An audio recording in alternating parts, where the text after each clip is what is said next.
युधिष्ठिर युधिष्ठिर श्री कृष्ण को अपने मम्मा को लड़का वो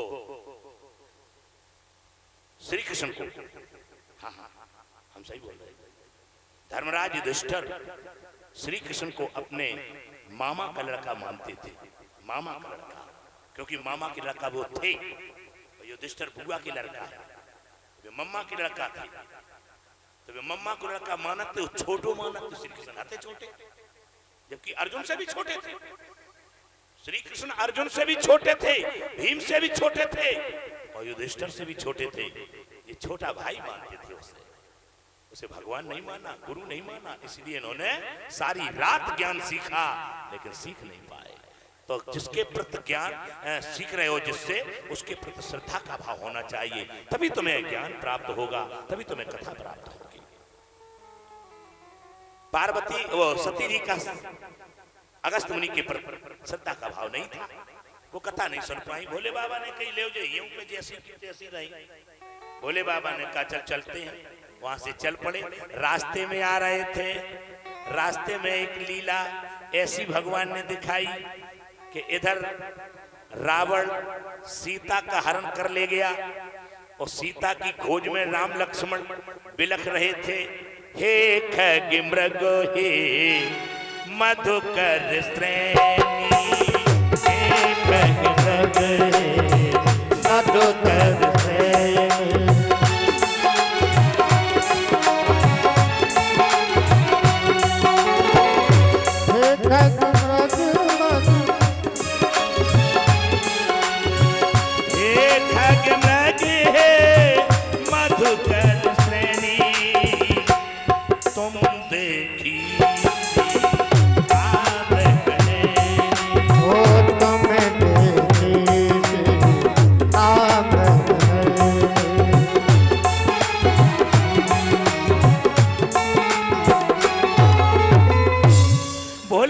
नजर में राम लक्ष्मण पड़े तो भोले बाबा ने दूर ही से प्रणाम कर लिया। जय जगदीश्वर महाराज, जय हो सच्चिदानंद भगवान, तुम्हारी लीला बड़ी विचित्र है।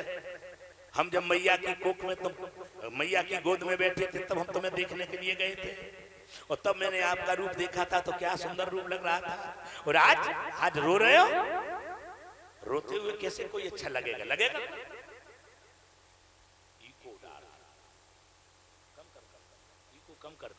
ईगो कम कर दे।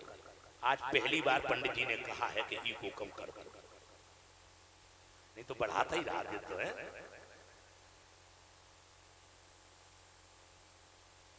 चलिए आइए, जैसे ही भोले बाबा ने प्रणाम किया और सती जी को बुरा लगा। सती जी ने कहा ये क्या हो रहा?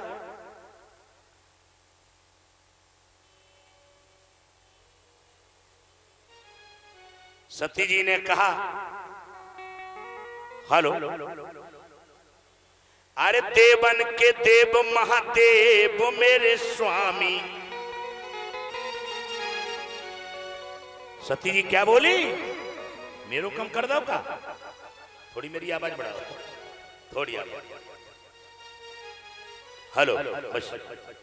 अरे देवन के देव महादेव मेरे स्वामी,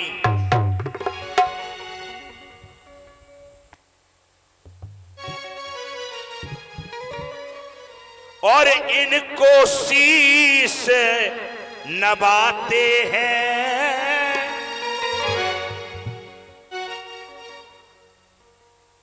उन्होंने कहा महाराज क्या कर रहा है? तो शंकर जी बोले जी नारायण है, नारायण साक्षात भगवान नारायण अवतार लेकर नरलीला कर रहे हैं। तो सती जी बोली कि नारायण है तो काहे नारी के गम में, और बन बन अश्रु बहाते हैं।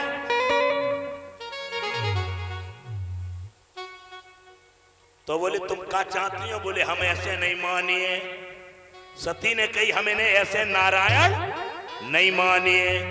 बोले तो कैसे मानोगे? बोले हम तो परीक्षा ले हैं। शंकर जी ने कही जाओ। तो सती जी परीक्षा लेने गई।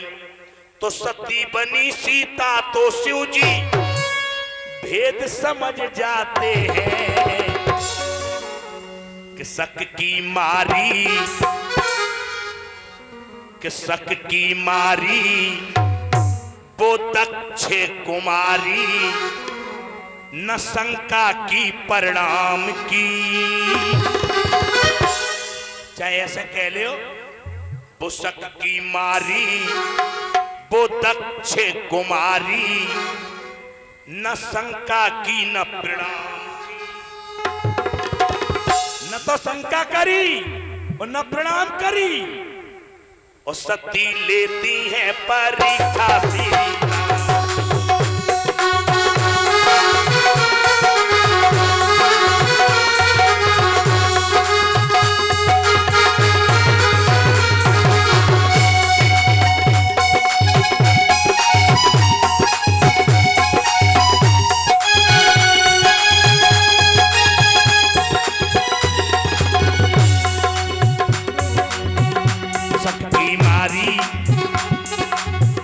शक्ति मारी वो दक्ष कुमारी, ना शंका की परिणाम की। सती लेती है परीक्षा श्री राम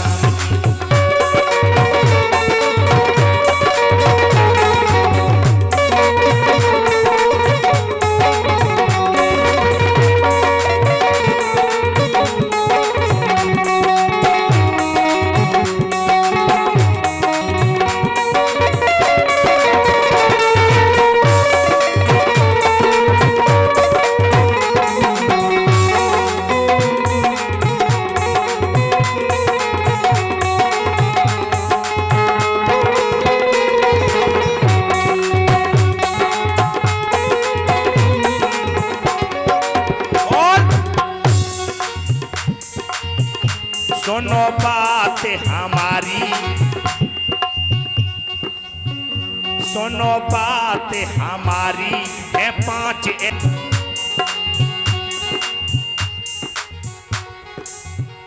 सुनो बात हमारी है 5 ऐसी नारी, जो पांचों एक ही रास की, जिन्होंने राम से ही मिलने की आस की, जिन्होंने राम से ही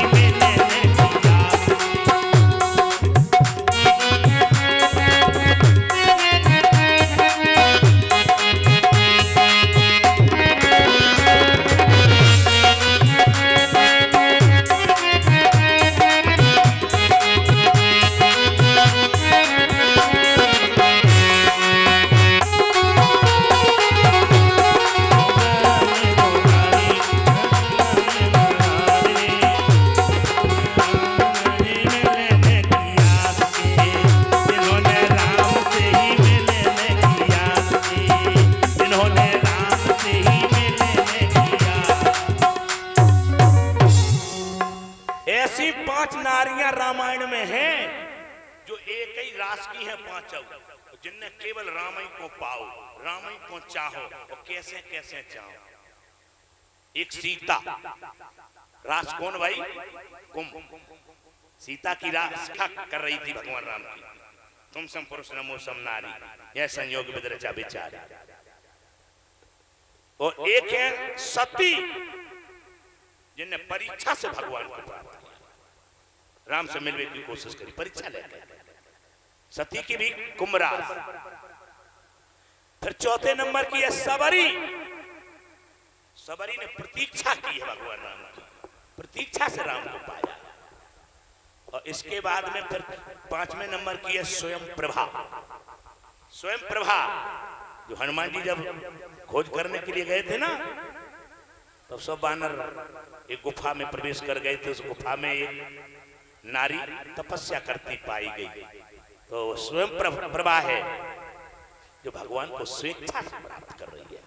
इच्छा, इच्छा, प्रतीक्षा, समीक्षा और स्वेच्छा।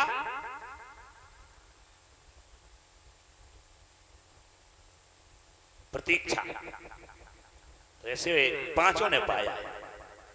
हम बात कर रहे हैं सती की। सती ने मेरे बंधु सीता का रूप बनाया, भगवान के सामने खड़ी हो गई। भगवान ने देखा कि ये तो सती जी हैं, सीता तो है नहीं। भगवान को क्या छिपी बात है, भगवान ने रास्ता बदल दिया, दूसरे रास्ते से जाने लगे। सती जी दूसरे रास्ते पे पहुंच गई सीता बन के। भगवान ने दूसरा रास्ता भी छोड़ दिया, तीसरे रास्ते पर पहुंच गए। तो सती ने मेरे बंधु तीसरे रास्ते पर भी उनका पीछा कर लिया, रास्ता घेर लिया। और जैसे तीसरे रास्ते पर पहुंची हैं सती जी सीता बनकर, तो भगवान राम ने सोचा ऐसे ये बनेगी नहीं, इन्हें अपनी लीला दिखानी पड़ेगी, अपना चमत्कार दिखाना पड़ेगा। तब आए प्रेम से प्रणाम किया, अब वचनामृत शील सुसाजे हैं। ओ हे मैया यहाँ क्या करती हो, और बाबा जी कहाँ विराजे।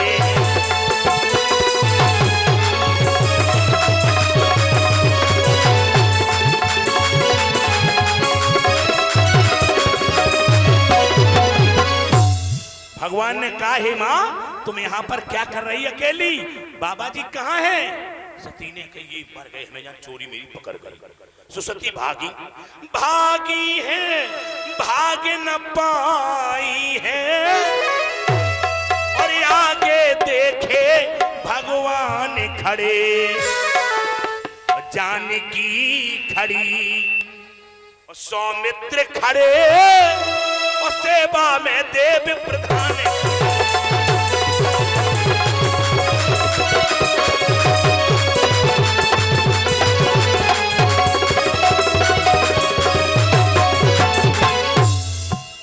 आज ये भागने की कोशिश कर रही थी लेकिन भाग नहीं पाई। जिधर भागना चाहे उधर ही देखा कि भगवान खड़े, जानकी भी खड़ी, लक्ष्मण भी खड़े। तो दूसरी दिशा इन्होंने बदली, दूसरी दिशा में भागने लगी। जब दूसरी दिशा में भागने की कोशिश की तो वहां पर देखेगा दिक्पाल खड़े, अन्य देवी देवता खड़े। तो सती जी वहीं पे अपने दोनों घुटनों में सर को छिपाकर आंखें बंद करके बैठ गई। और जैसे ही बैठी सोई भगवान श्री राम, न कोई जानकी, न कोई देवी देवता, न कोई दिक्पाल, सिर्फ राम लक्ष्मण आगे को फिर बढ़ गए। हे खगमृग हे मधुकर श्रेणी तुम देखी सीता। फिर कहते हुए आगे को जाने लगे। अब सती ने सोची मर गए, अगर जब बात हम पहले ही मान लेती तो अब हम जाएं तो कौन मुंह लेके जाएं अपने पति के पास, और क्या कहें। तो सती के दिमाग में एकदम आओ, जो माता बहन के दिमाग में ऐसी बातें आती हैं जैसे सती के दिमाग में आओ। सती ने सोची कौन उन्हें देखो हमें, भोले बाबा ने थोड़ी देख पावा। बोले हम चलो बनाए लिए कछु न कछु बात। और बंधुओं सती जी पहुंची वो बाबा के पास, और बाबा ने पूछा क्या परीक्षा ले आई, और जो कही क्या परीक्षा ले आई। तो सती जी क्या बोली, कछु न परीक्षा लीने गोसाई, कछु न परीक्षा लीन गोसाई, कछु न परीक्षा लीने गोसाई, कछु न परीक्षा लीन गोसाई। कीन प्रणाम तुम्हारे ही राय।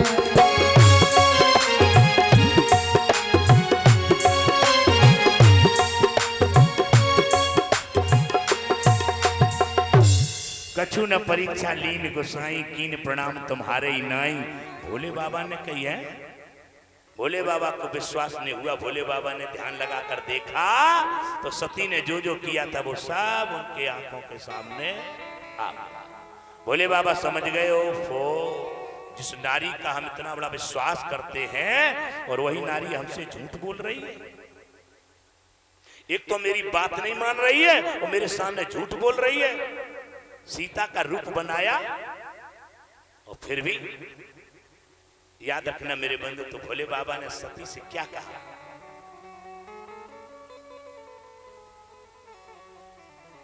तुन्नी भैया, न मन हमारा कभी ना तुम्हारा मन बदला।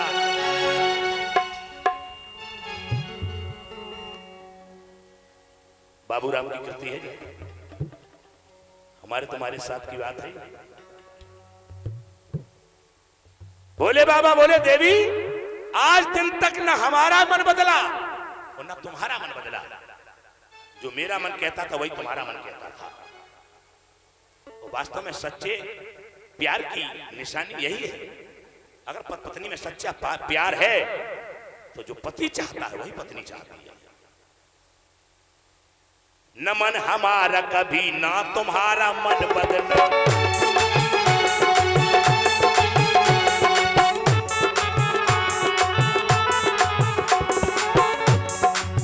न मन हमारा कभी ना तुम्हारा मन बदला।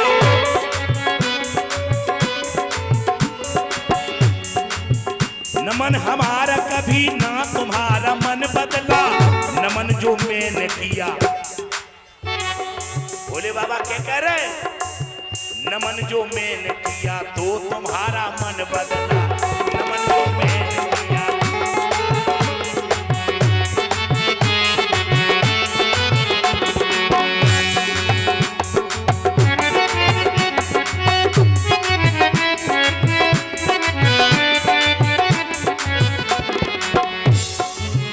नमन जो मैंने किया तो तुम्हारा मन बदला।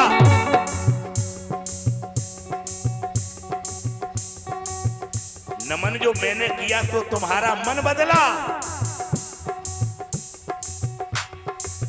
हमारे मन के बदलने से तुम्हारा तन बदला।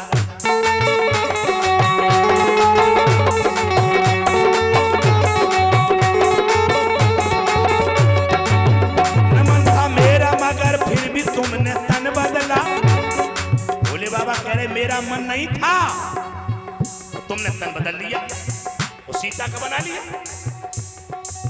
नमन था मेरा मगर फिर भी तुमने तन बदला, तो तुम्हारे तन के बदलने से मेरा मन बदला।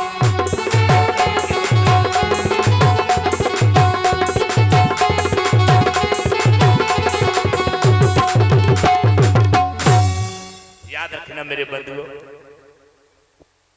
तुम्हारे तन के बदलने से मेरा मन बदला। और जब तुमने तन बदल लिया तो क्यों ना हम मन बदले। तो अब मन बदला तो हम क्या कह रहे हैं? स्यो संकल्पो कीन मन माहि, स्यो संकल्पो कीन मन माहि।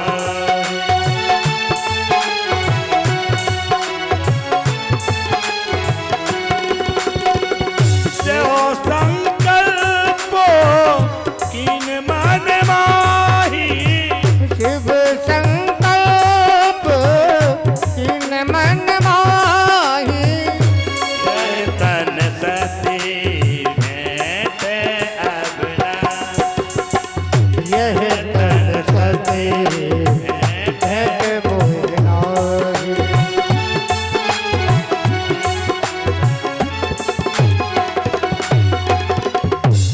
भगवान भूत भावन भोलेनाथ ने संकल्प कर लिया कि इस तन से सती अब तुमसे भेंट नहीं होगी।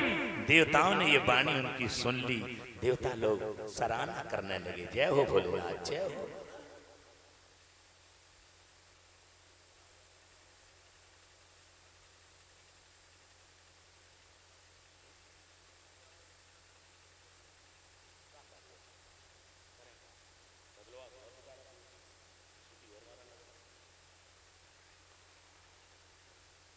संकल्प ले लिया शिव जी ने और कहा कि आज के बाद हम तुम्हें पत्नी के रूप में नहीं निहारेंगे। बस यही कारण था, वहां से सीधे आए और भोले बाबा कैलाश पर्वत पर आकर समाधिस्थ हो गए। और 1 साल के लिए नहीं, 2 साल के लिए नहीं, बल्कि लिखा है कि बीते संवत सहस्त्र 87 तजी समाधि संभ सुखरासी।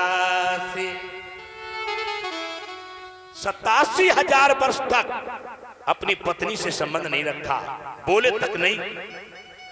और जब उनकी समाधि टूटी तो सती जी गई पास में और बाद में भोले बाबा से पास में जाकर बोली। क्या बोली? अच्छा एक बात और बता दे, पति अगर नाराज होवे तो माता बहनें सोचती हैं कि पति क्या चीज से खुश होते, तो पति को जो चीज अच्छी लगत हो, चाहे वह खाए पीवे वाली होवे, चाहे पहरवे ओढ़वे वाली होवे, चाहे चर्चाएं हो में, वही पत्नी करती है, वो करना चाहिए। अगर पति को खीर अच्छी लग रही है तो खीर बनवाओ, तुरंत खवाओ, पति अपने आप गुस्सा हो तो खुश हो जाएगा कि आहा आज खीर मिल गई। अच्छा, भोले बाबा को भगवान की कथा प्यारी थी। भोले बाबा को जहां कहीं भगवान की कथा मिलती थी तो कथा से प्रसन्न होते थे। तो गौर करना, जब भोले बाबा कथा से प्रसन्न होते हैं, कोई भोले बाबा से कथा या तो उन्हें सुनाए और या फिर उनसे कोई सुने, तब वे प्रसन्न होते थे। तो सती जी ने सोची चलो इनसे कथा ही सुन ली। तो जैसे भी भोले बाबा की समाधि टूटी, जैसे जगे, सो सती जी ने जाके जय कही क्या प्रभु। अच्छा, जब बता बे राम लक्ष्मण जो घूम रहे थे, वे रोए रहे थे, उनकी पूरी कथा में सुना, उनके बारे में कुछ बताओ। तो देखो ये बहाना लिया है, लेकिन सोच कर रही है, सोच जा रही है कि बोला चाली हो जाए, है ना। अगर तुम कथा सुनने आओ और बहानों कथा को नहीं, बहाना कुछ और है, तो याद रखना मेरे बंधु, कथा में आनंद नहीं आएगा। कथा को सुनना है तो कथा को ही लक्ष्य बना करके आओ।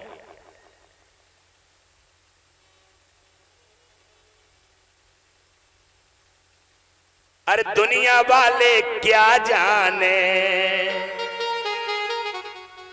अगर भगवान से मिलना है, ये दुनिया वाले क्या जाने, अरे वो तो प्रेम का दीवाना है, वो सांवरे से मिलने का, सांवरे से मिलने का सत्संग ही बहाना, सांवरे से मिलने का सत्संग ही बहाना है, सांवरे से मिलने का सत्संग ही बहाना है, सांवरे से मिलने का सत्संग ही बहाना है।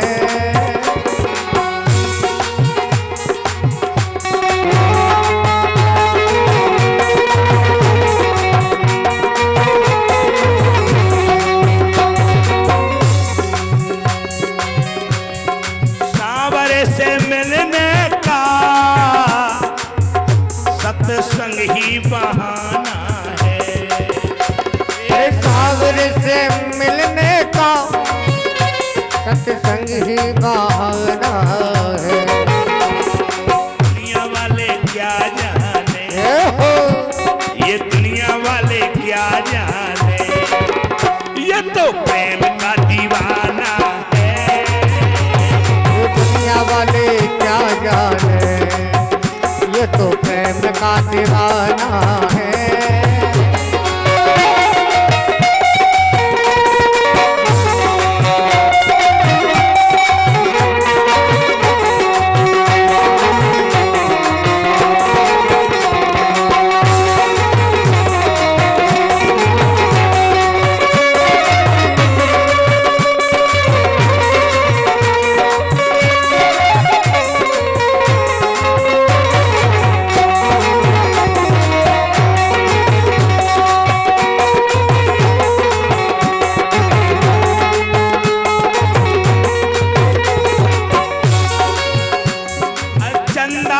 ढूंढा तुझे सूरज से पूछा है, चंदा पे ढूंढा तुझे सूरज से पूछा है,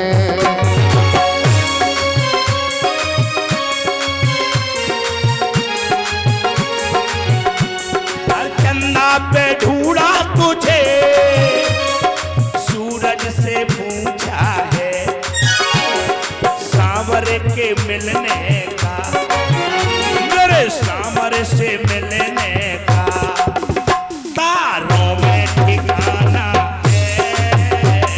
सावर से मिलने का तारों में ठिकाना है।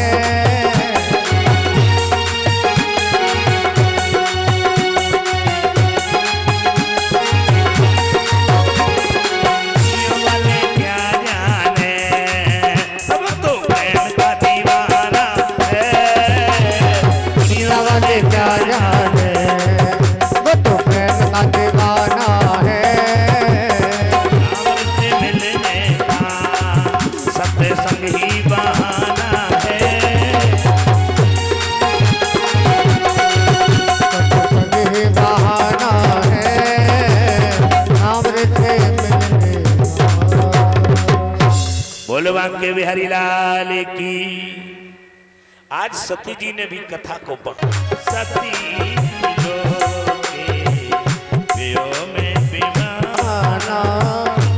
जात चले सुंदर विधना, पूछे उसे वो तब कहे बखानी, पूछे उस तब कहे बखानी, पूछे उसे वो तब कहे बखानी, पूछे तब से कहे बखानी, पिता जग सुने कछु हर सानी, पिता जग सुने कछु हर सानी। बीच कथा में टोकना नहीं चाहिए, बीच कथा में बोलना नहीं चाहिए। जो लोग बीच कथा में बोलते हैं, जो बीच कथा में टोकते हैं, उन्हें कोई ना कोई दोष जरूर लगता है। जब भगवान का भजन करने के लिए कहें कि बोलो, तब बोलते नहीं।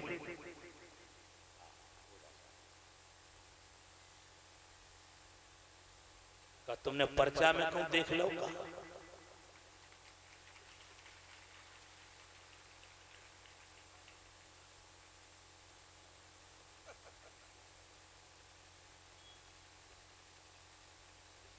होगा उस दिन तो देखना इनको। भंडारे के दिन का हर जगह कहीं भी कथा हो, बड़ा निस्वार्थ भाव से सेवा करते हैं। बोलवा के बिहारी लाल की। आ जाए अपने प्रसंग पर, जहां हमारी आपकी चर्चा चल रही है। चर्चा में सती जी ने बीच में टोक दिया।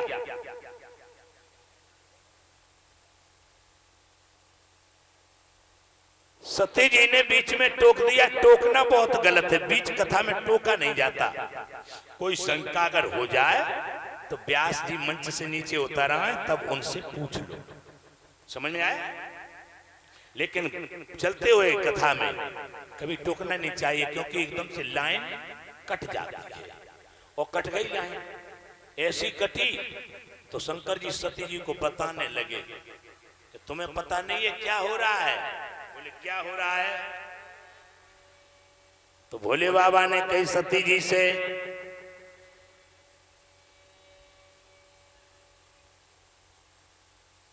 भोले बाबा कहन लगे के सुन लो बचन हमारे, और दक्ष यज्ञ करवाए रहे हैं जो है पिता तुम्हारे।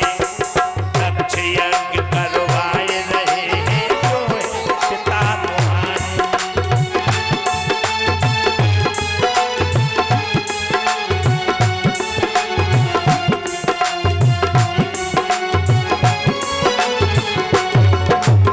लेकिन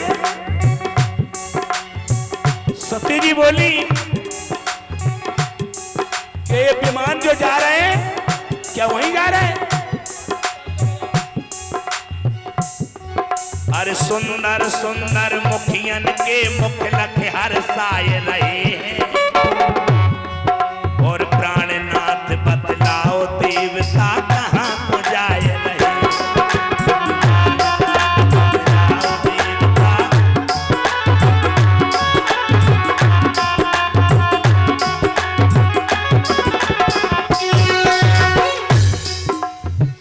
भोले बाबा ने कहा कि वहीं जा रहे हैं,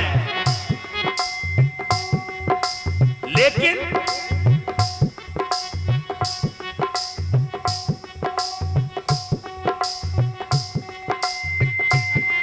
अरे उन्हीं ने इन सब देवतन को अपने यहाँ बुलाओ।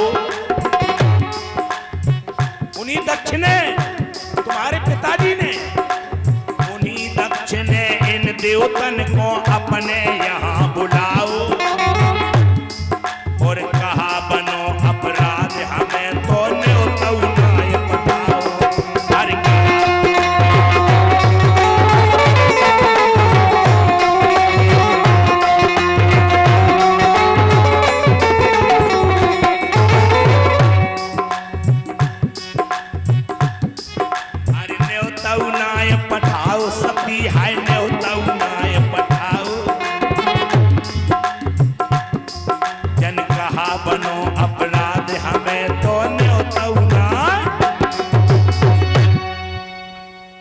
साफ कह दे कि पता नहीं क्या कारण है कि भूल गए, कि जन नाराज हो गए, हमें निमंत्रण नहीं दिया।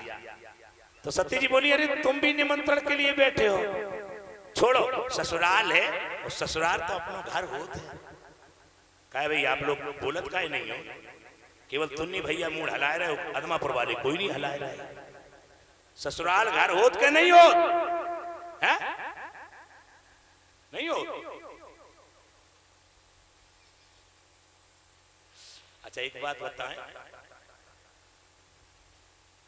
लड़का अपनी ससुराल में चाहे महीना ठिकू रहा है, कब हम ससुराल को अपनो घर नहीं कह सका। और लड़की गंगा का सब एक ही दिन के काजे जाए और पहले दिन से शेरनी बन के जाती है अकेली, और उसी दिन से कहने लगती है मेरा घर था, कहती है। लेकिन हम आप लोगों से निवेदन करते हैं हमारी न देखियो, अब हमें न देख के तुम चलियो, लेकिन तुमसे हम कह रहे हैं जइयो जइयो ससुराल, जइयो जइयो ससुराल, और मुलक दिन नो बने न रहियो है जय बंटा ढाल, जइयो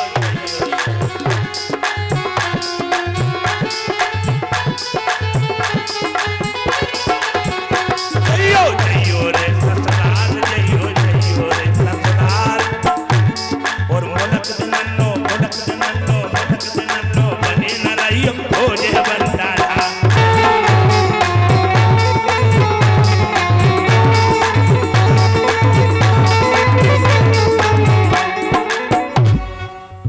गीत हम नहीं सुनाए कि जब गीत सुनाने को नहीं हम आए हैं। अगर आपको सुनना है ये गीत तो बुंदेलखंडी जयसिंह राजा अपने YouTube पे डाल के देख लेना, आ जाएगा ये गीत, तो सब पता चल जाए कि कैसे कैसे ससुराल में का स्वागत होते। तो ज्यादा दिन न रुकियो, हम स्कूल में टिके हैं ताश और रुके हैं न।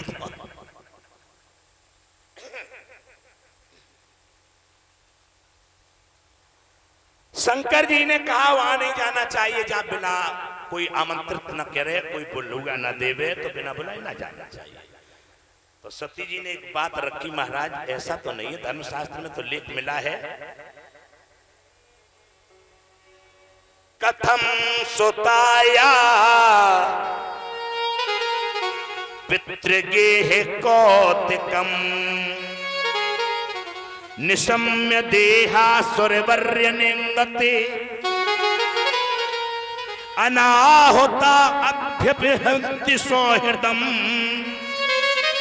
भर्तु गुरु देह कृतश्च केतनम।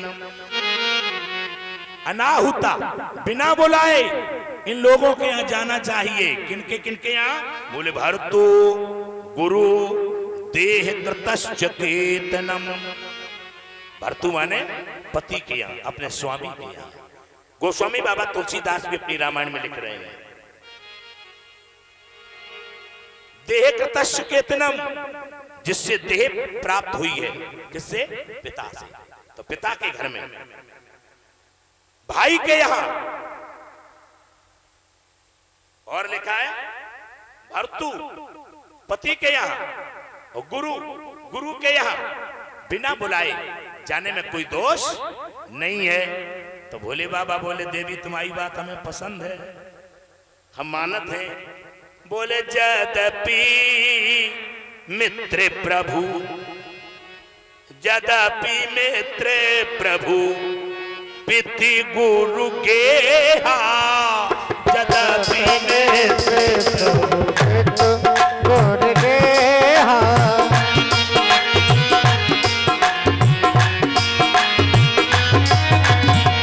यद्यपि मित्र प्रभु पितु गुरु के जाइए बिने बोले ना संदेहा, जाइए बिने बोले ना संदेहा।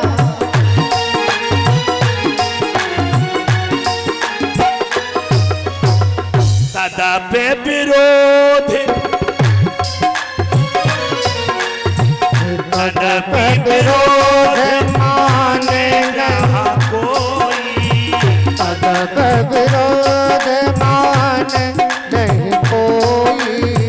कहाँ गए कल्याण न होई, कहाँ गए कल्याण न होई।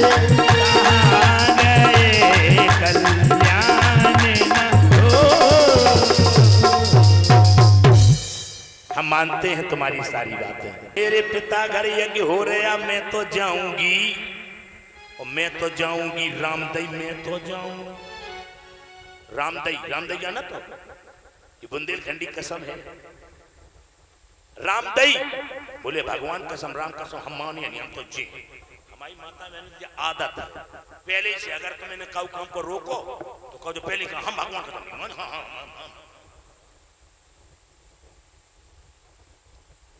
तो अगर स्त्री हमें आपको ऐसे कहने लगे भगवान कसम भगवान कसम, तो शंकर की तरह शांत हो जाओ, यही तुम्हारी भलाई है। शंकर की तरह शांत हो जाओ, नहीं तो फिर विघटन होने वाला है। शंकर जी ने ध्यान दो जे का कह रही हैं कि हम तो जाएंगे, दीजिए आज्ञा पिता घर जाऊंगी, दीजिए आज्ञा पिता घर जाऊंगी।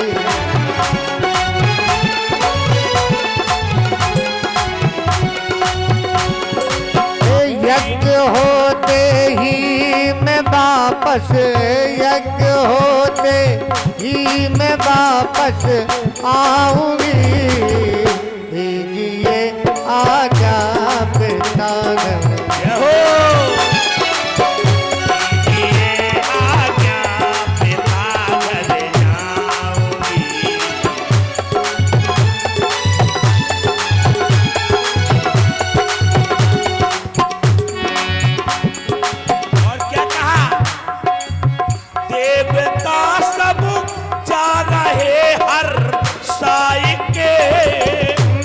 पिता सब जा रहे हर साई के। मुझको भी तुम नाथ दो पहुंचाएंगे, मुझको भी दो नाथ तुम पहुंचाएंगे। मुझको भी तुम नाथ दो पहुंचाएंगे।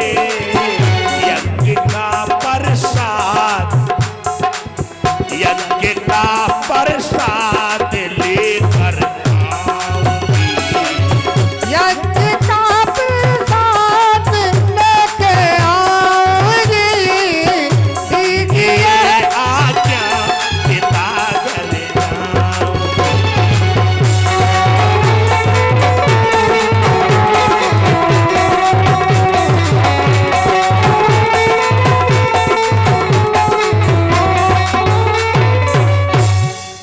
अच्छा एक बात और बताएं, भोले बाबा ने ध्यान लगा के देखा, भोले बाबा समझ गए सती जी जामे या न जामे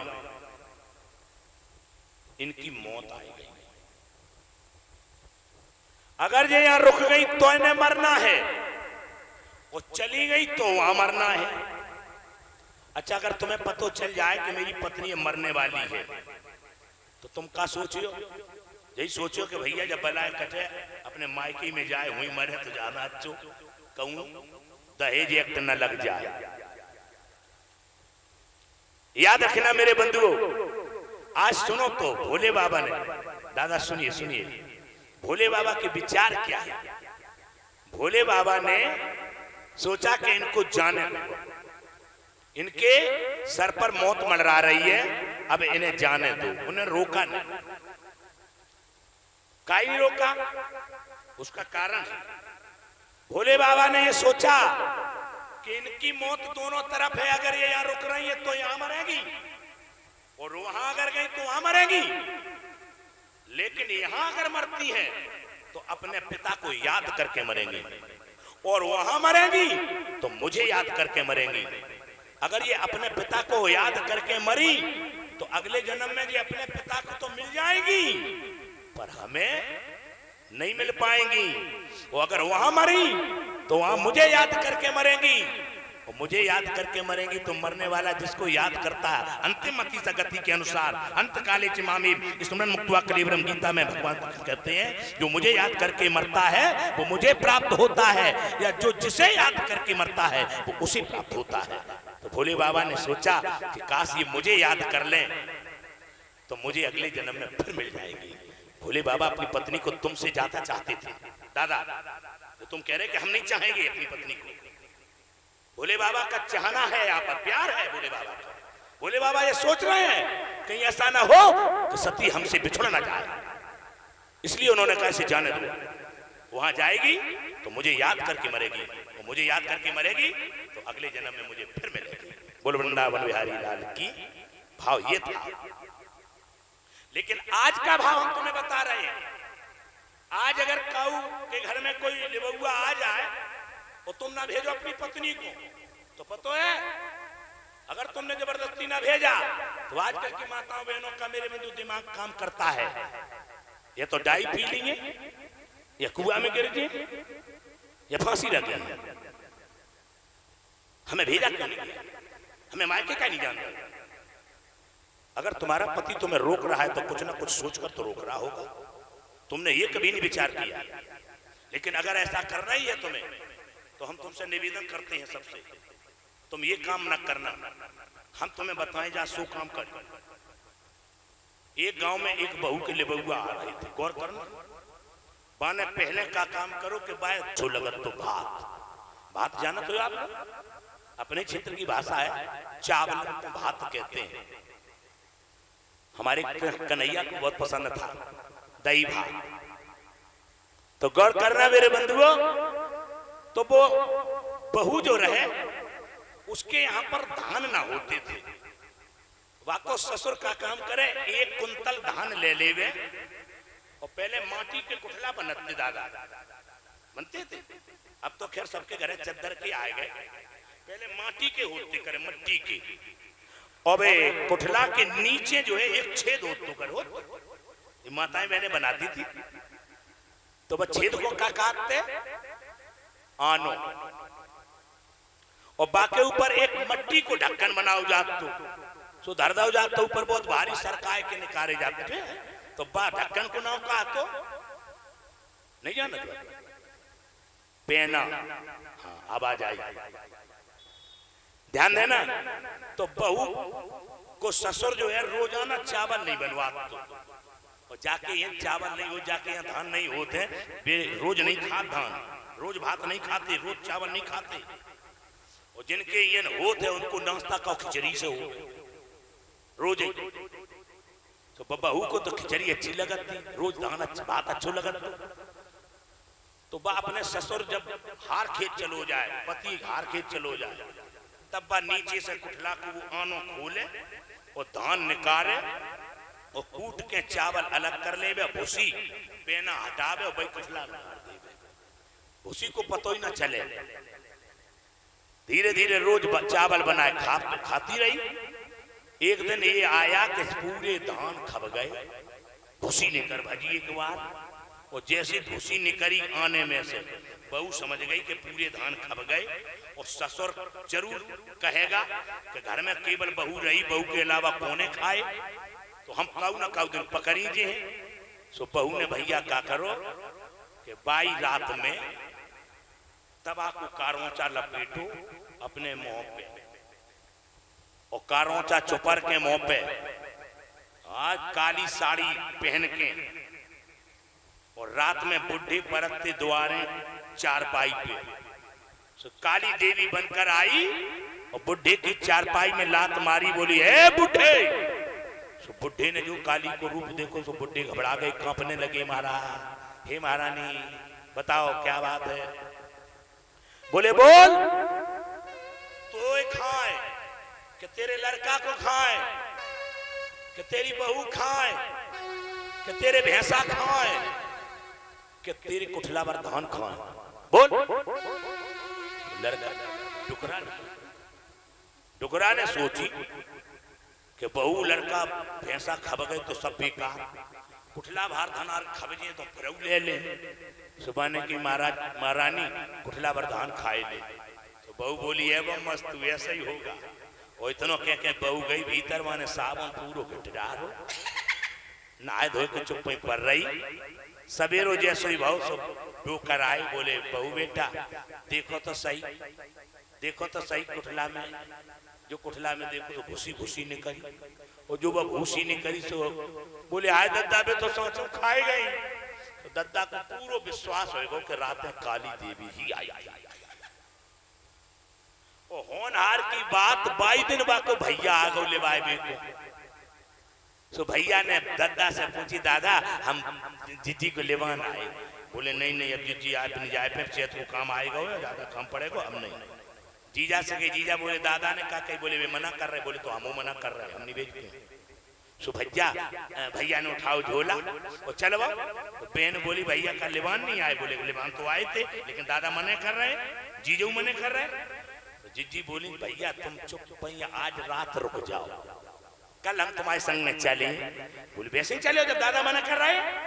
तो बहन बोली तुम चिंता न करो, तुम केवल रुक जाओ, आज रुक जाओ, कल दादा ही भेजिए। बोले सो कैसे भेजिए, बोले तुम रुक तो जाओ। सो भैया रुको, जैसे ही रुको भैया, रात में भैया सोए गो, पति सोए गो, और पत्नी चुप्पी से उठी और पाने कारोंचा चपरू और बुई काली को भेष बनाओ और द्वारे दीवार खोल के डुकरा की खटिया पे मारी लात। बोले ए बुढ़े, और जो कई बुढ़े सो एकदम से बुढ़े तो धान कुठला भरते बैठे, सो हवाई निकल गई बुढ़े की। बुढ़े बोले महारानी अब क्या चाहती हो। बोले अगर तूने कल बहू अपनी माँ के ना भेजी तो कल तेरी बहू को कच्चा चबा जाऊंगी। डुकरा ने कही आओ अब कल नहीं भेज दी, वैसे तो कहें वो तो चली गई भीतर, मुंह धो के लेट गई। सवेरे डोकर जगे तो सबसे पहले भीतर गए, बोले बहू बेटा कल हो जाओ तैयार, जाओ हो जाओ 2-4 दिन का घूम आओ। हाल मेरे बंधु भेज दिया गया। तो माताओं बहनों हम आप लोगों से कह रहे हैं कि फांसी लगाने की आवश्यकता नहीं है, चाय पीने की आवश्यकता नहीं है। अगर आपको ऐसी स्थिति मालूम पड़े कि तुम्हारे घर वाले न भेजें, बस थोड़ा ने साबुने को खर्चा तो है, कारोंचा चुपड़ो बनो काली देवी। बोलो वृंदावन बिहारी लाल की। गाओ गाओ रे गाओ गाओ रे गोविंद, गाओ गाओ रे गोविंद।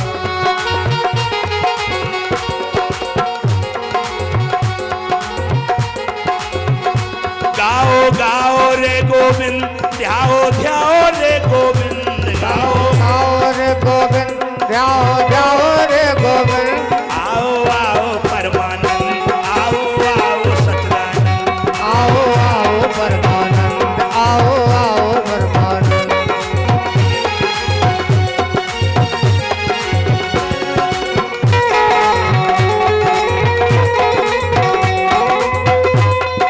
भगवान की। तो हमारी आपकी चर्चा चल रही है।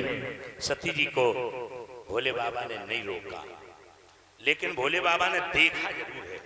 आंखें बंद करके पहले आंखें बंद कर ली, सती जी आई, बोले कि हमें जानते बोले नहीं, सो फिर चली गई। और जब चली गई सो भोले बाबा ने आंखें ऐसे गई, गौर करना। और जैसे भी लौटन लगी तो भोले बाबा ने फिर आंखें बंद कर ली। ऐसे 2-3 बार किया गया, भागवत में लिखा है। एक बार सती जहां से लौटती थी उनसे लौटी नहीं, चली गई।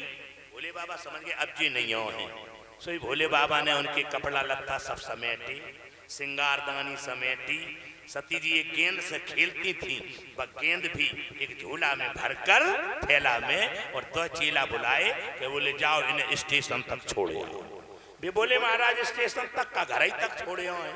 बोले तो घर तक चले जाइयो। तो 2 चेला इनके छोड़न गए। शंकर जी ने जो सब कपड़ा लत्ता काय भर दाए, जासो भर दाए कि जी जानते हैं कि अगर ये कपड़ा लत्ता ये डरे रहे तो हमें इन्हें देख करके इनकी याद आएगी और याद सताएगी। तो शंकर जी को याद ऐसी सताई गई और कहो शंकर जी को दिमाग फिर गओ तो जाने का ना का हो जाए, समझ रहे? तो याद रखना, सती पिता के घर में पहुंचती है।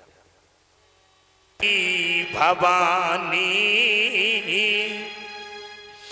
दक्षित्रास का न सनो मानी पिता भवन।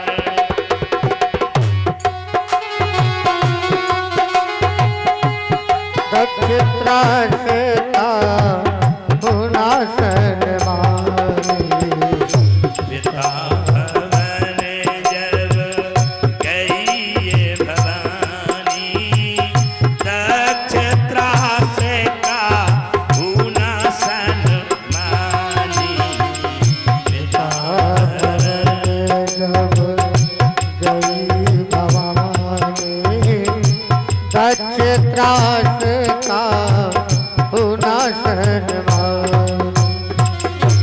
सादर भांति मिली एक माता, भगनी मिली बहुत मुस्काता। बहने मोटोरे डाल रही हैं, अकेली चली। बरे तुम चली आई, हम तो कबो ना आती। तुमने जीजा को छोड़ दो, हम ना छोड़ती कबो। क्या तुम काय चली आई, तुम्हें उतार मिलो नहीं तो तुम काय चली आई? कोई कछुआ। केवल मैया एक ऐसी है जो अपने कलेजे की टुकड़ी को कलेजे से लगा के पूछती है, बेटी पर्वत पर कुशल है? और जैसे पूछा पर्वत पर कुशल है तो सती की आंखों में आंसू आ गए। सती कहने लगी, मां अगर पर्वत पर कुशल होती तो मैं मायके कभी ना आती। पर्वत पर कुशल तो ऐसी है कि आज 87,000 वर्ष बीत गए, हमारे पति तक नहीं बोले हमसे। और पत्नी जहां 2 पे 2 रह रहे हो, कैलाश पर्वत पर पत्नी केवल 2 पर 2 है, उन्होंने 2 पत्नी में आपस में बोला चाली ना हो। 87,000 वर्ष तक पति जिसका ना बोला हो तो उस पत्नी पूछो क्या बीती होगी। याद रखना मेरे बंधुओं, ये माताएं जब ससुराल में दुखी होती हैं तो इनका मन होता है कि जाओ एक दिन के लिए हम मायके हो आए, और मायके जाकर के अपनी भौजाइयों से, अपनी माताओं से, अपने पिता से अपने कुछ ना कुछ दिल की बात कहेंगे। इनके दिल में जो बसी है वो बातें जब निकल जाएंगी तो इनका कुछ दिल हल्का हो जाएगा। सती यही सोचती थी कि चलो हम माता से मिलकर के आएंगी और माता से 2-4 बातें करके आऊंगी तो मेरा दिल कुछ हल्का हो जाएगा। और लेकिन वही बेटी जब मायके आए और मायके में आकर के उसका पिता ना बोले, मायके में उसकी बहनें उसे ताना मारे, तो क्या दुख बीती होगी सती पर। सती मेरे बंधु बिलखने लगी और कहने लगी, मां पर्वत पर तो कुशल ऐसी है कि मेरे पति 87,000 वर्ष से नहीं बोले। पिता जब अपनी बेटी को विदा करता है तो हर पिता रो रो करके, मेरे बंधु अपनी बेटी को विदा करता है और रो रो करके परमात्मा से दुआएं मांगता है, अपनी बेटी को ढेर सारी दुआएं देता है। कहता है, बाबुल की दुआएं लेती जा तुझको सुखी परिवार मिले। बाबुल की लेती जा तुझको सुखी परिवार।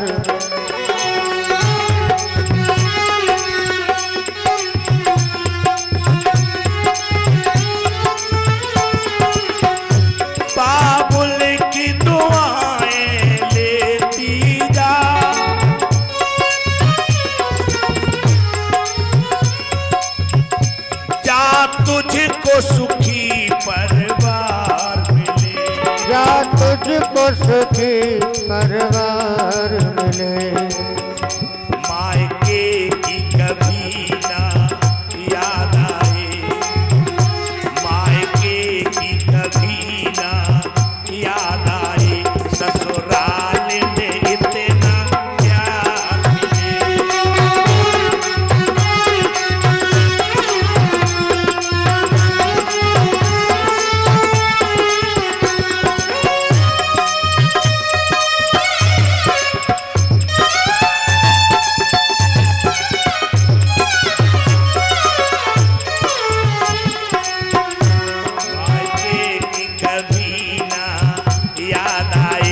ससुराल में इतना प्यार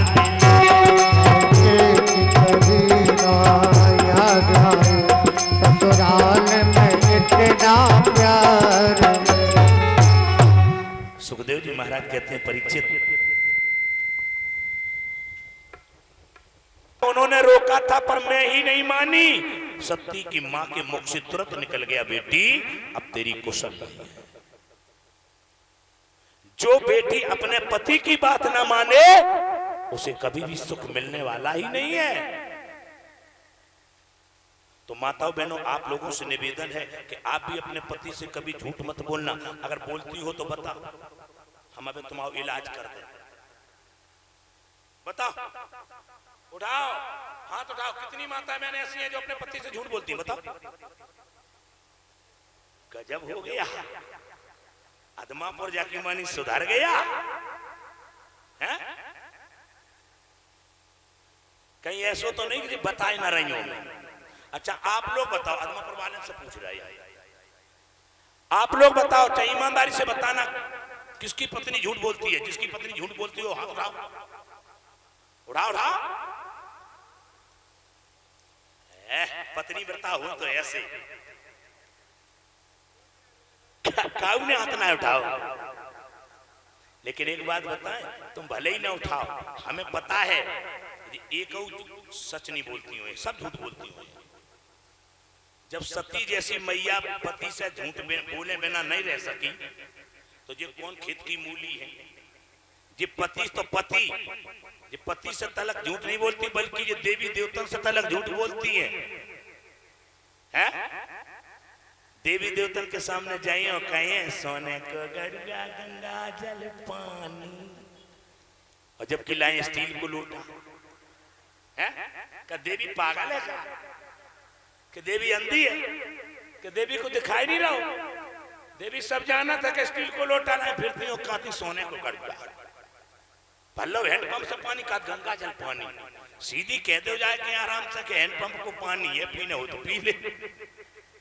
तो जब ये देवी देवताओं को तक नहीं छोड़ती हैं तो हमें तुम्हें छोड़ेंगे काहे को? बोलती ये भी झूठ है।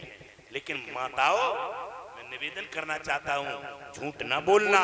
झूठ बोलने से कभी ना कभी ये घड़ा भर जाता है, और जब फूटता है तो ऐसा फूटता है कि मेरे बंधुओं से फिर समेटना बड़ा दुष्कर पड़ जाता है। आ जाओ, सती के यहाँ यही हाल हुआ। सती ने अपना भाग देखा, अपना सम्मान नहीं हुआ, कोई बात नहीं। और जब एक स्थल में पहुंची जाकर के देखा तो अपने पति का भाग नहीं देखा। सबके भाग लगे हैं, लेकिन भोले बाबा का कोई भाग नहीं। सती अपना अपमान सहन कर सकी, लेकिन अपने पति का अपमान सहन नहीं कर सकी। और सती ने वहीं पर मेरे बंधुओं देवताओं से, अग्निदेव से, पवन देव से अर्जी विन्नत की और कहा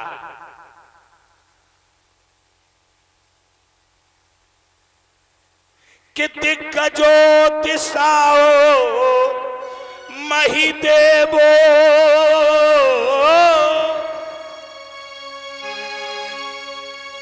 और हे गगन सूर साक्षी रहियो, ओ हे पवन देव यदि पहुंच सको तो प्रभु से मेरा संदेशा कहियो।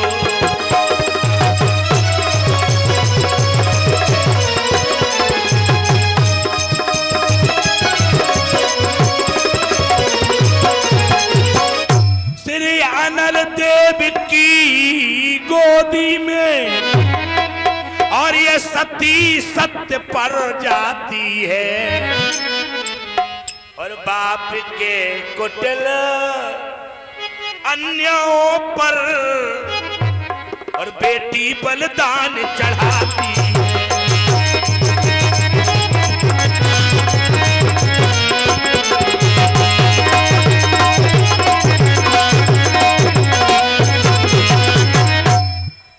और सारी सभा को संबोधित करके कहा, सुनो सभासद सकल मुनिंदा, कही सुनी जिन शंकर निंदा, सो फल तुरत लहब सब काहू, भली भांत पचताह पिताहू।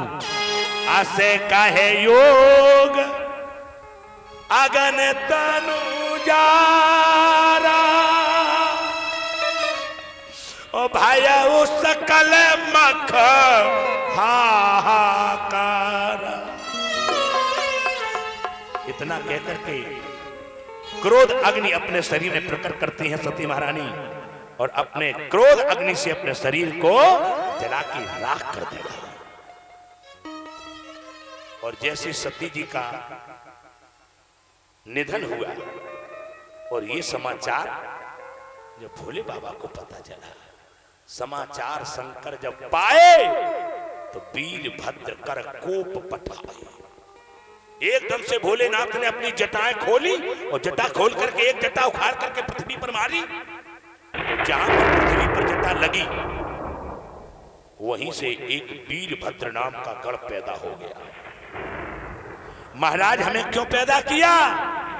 शंकर जी ने कहा जाओ प्रजापति दक्ष के यज्ञ को और प्रजापति दक्ष को दोनों को विध्वंस कर दो, समाप्त कर दो। और वीरभद्र वहां से चले और जैसे चले मेरे बंधुओं तो उनके साथ में उनके साथी चले। तो वीरभद्र के साथी को आते भूत प्रेत और जैसे ही आए तो धूल उड़ती चली आई मेरे बंधुओं, भूत घुसे आए नगरिया में, भूत घुसे आए नगरिया में और टीका टीक दोपहरिया धूल उड़ी और टीका टीक दोपहरिया में धूल उड़ी। तो बंधुओं यज्ञाचार लोग कहने लगे धूल कैसी उड़ रही है? कोई बोले गऊ लौट रही होगी, बोले टीका टीक दोपहरिया में गऊ लौट रही है, ये गौ धूल बेला नहीं है। बोले तो डाकू आए रहे होंगे, बोले कि नहीं राजा के राज्य में डाकू, अरे डाकू तो तब चोर उचक्के तब बढ़ते हैं जब कोई राज्य करने वाला ना हो। अराजकता तो तब फैलती है जब कोई राज्य करने वाला ना हो। गौर करना मेरे बंधु, सती की मां बोली कि हमें समझ में आ गया और कुछ नहीं है, ये मेरी बेटी के मर जाने पर मेरे दामाद की ये लीला है। वो इतनी बात कह पाई सोई भूत सब घुस आए और भूतन ने सबसे पहले क्या कहा जाना तो रसोईया बिगाड़ी, रसोईया जो भोजन बनी थी भी पहले पाई। और फिर भूत यज्ञशाला में घुसे। यज्ञशाला चारों तरफ से बंद थी, एक द्वार था और वही द्वार से सब भूत घुस गए और यज्ञ करने वाले ने नहीं देख पाए। सब स्वाहा स्वाहा स्वाहा स्वाहा करने में लगी। और भूतन ने क्या करो पहले से योजना बना ली थी कि पहले अटैक नहीं करना है। वीरभद्र ने कही जब हम आदेश दें तब ही अटैक करना। भूतन ने पहले चारों तरफ से घेर लो ने यजमानन को, ब्राह्मणन को। आचार और यजमान घिर गए। अब जातरफ वाले यजमान ने बातरफ वाले भूत को देखो और बातरफ वाले यजमान ने जातरफ वाले भूत को देखो। तो गंगा कसम भूत देखते ही खनबा यजमान के हवा खिसक गई। हिम्मत नहीं पड़ी कि बगल वाले को बताए दें, सो बताए नहीं पाई। और जैसे ही भूत दिखानो सो भौंसे जो कर रही थी स्वाहा, सो स्वाहा की जगह पे शब्द बदल गए और स्वाहा की जगह पे कहे आहा आहा। सो जो करी उनने आहा आहा। ब्राह्मण लोग बोले स्वाहा शब्द की जगह पे आहा कैसी हो रही? सुनने के लिए क्या कर रहे? सो अब सबकी नजर भूतन पे गई और जो भूतन पे गई सो जजमान मां में जो बैठे थे मोतीलाल भैया और बाधा भैया, सब लोग सबकी आहा हो गए। तुम ना घबराइयो, तुम्हारी नहीं आए भूत। वीरभद्र ने कही आक्रमण, और जो कही आक्रमण भैया अब हम कहा बताएं, भूत जब बकते चिपटे नहीं, तो एक भूत तो भृगु महाराज की दाढ़ी में लटक गो, उनने बहुत ऐसे ऐसे लाई, गंगा कसम माने तब तक नहीं छोड़ी जब तक दाढ़ी मूछ उखड़ ही नहीं गई। दाढ़ी मूछ उखड़ गई। पूखा नाम के ब्राह्मण भाग रहे थे, एक भूत ने ऐसो घूसा बनाओ, ऐसो घूसा मारो 32 दांत पीट संभवा नारायणस्य विश्वात्मा कस्याध्वर्ये उमेयतु उपलभ्य पुरैबे तत्। ये पूर्व से ये जानते थे कि यहाँ पर लड़ाई होगी। कौन कौन? ब्रह्मा और विष्णु। ये पहले से जानते थे कि यहाँ लड़ाई होगी, झगड़ा होगा, तो यहाँ नहीं जाना चाहिए। एक बात। दूसरी बात, ये जानते हैं कि जहां पर हमारा एक भाई न बुलाया जाए, मेरा एक अंश भी है। अगर किसी ने अध्ययन किया होगा शिव पुराण में, तो शिव पुराण में ऐसा लेख मिलता है कि भगवान विष्णु व यज्ञ में पहले ही से गए थे, ऐसा शिव पुराण में लिखा है। और भगवान विष्णु ने वीरभद्र से युद्ध भी किया है, लेकिन विष्णु वीरभद्र से जीत नहीं पाए। विष्णु खुद कह रहे हैं कि तुम पे शंकर जी की कृपा है, और जहाँ पे शंकर जी की कृपा हो भाई कोई हरा सके।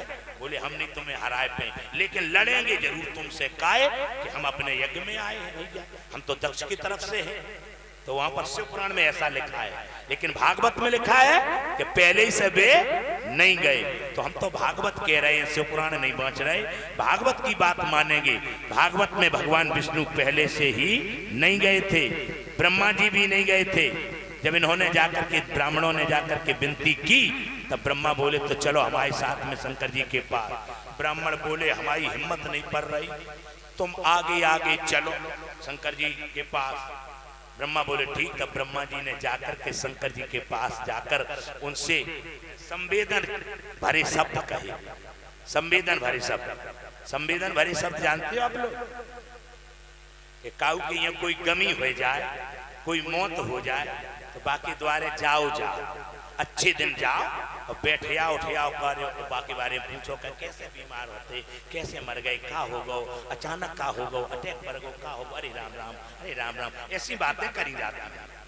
इसे कहते हैं संवेदना। समझ रहे आप लोग? एक आदमी गो सो एक आदमी संवेदना बुरी देने लगो, वो कहने लगो तुम्हारे बाप मर गए। बोले हाँ। बोले अरे उन्हें तो बहुत देर कर ली मरबे में, उन्हें तो जल्दी मर जाए वो चाहिए तो है, इतनी देर काय कर ली, ऐसी बातें माने करें। तो वो बेचारो का कहे कि तू कहना पावे, मेरे द्वारे आओ जो आदमी का कहे जा सके। दूसरे दिन वह आदमी ने बाकी भैया से शिकायत करी। बोले देखो भाई, तुम्हारा भाई आया था, हमारे तो बाप मर गए, वो ऐसे ऐसे उल्टे सीधे शब्द कह रहे हो तो कि तुम्हारे बाप ने बहुत देर कर ली, बड़े दिन में मरी, उन्हें तो जल्दी मर जाए वो चाहिए तो, और तुमने मारो का नहीं तो नहीं मरते, तुम्हें मार देते, ऐसी बातें कर रहे हो। तो अब बड़ो भैया का बोलो, पागल है वो तो मूर्ख है, उसे बोल नहीं आता है, तुम चिंता न करो, अब की बार तुम्हारे घर कोई मरे तब हम अब की बार भैया नहीं भेजे, बताओ बेवनों से ज्यादा रचेदार थे।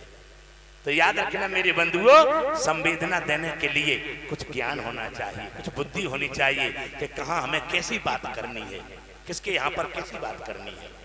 ब्रह्मा जी ने पहले बेई बातें करी, अरे राम राम राम राम, भोले बाबा हमें समझ में नहीं आ रहा क्या हो गया, और कैसे कैसे सती जी महारानी का बिछो हो गया, और सती जी महारानी गई तो अच्छी भली हती, लेकिन जाने क्या होगा। तो भोले बाबा की गुस्सा कछु शांत भई, ठंडी भई। फिर जाके बाद में ब्रह्मा जी ने ब्राह्मणन को निकारो, कही महाराज अब जो होनी आती बत तो हो ही गई, अब इन बेचारन को काय कष्ट दे रहे हो, इन्हें माफ कर दो, इन्हें क्षमा कर दो। तब ब्रह्मा जी से शंकर जी बोले, क्या बोले? नागम ब्रजेश बालानाम वर्णये नानु चिंतये देव माया विभूतानां दंडस्तत्र धृतो मया। नाघम ब्रजेश, ब्रजेश माने ब्रह्मा। बोले हे ब्रह्मा, हम बालकों की उद्दंडता पर कभी हम चिंतित नहीं होते, बालकों की उद्दंडता हम कभी न वर्णन करते हैं और न कि उनकी उद्दंडता से कभी हम चिंतित होते हैं।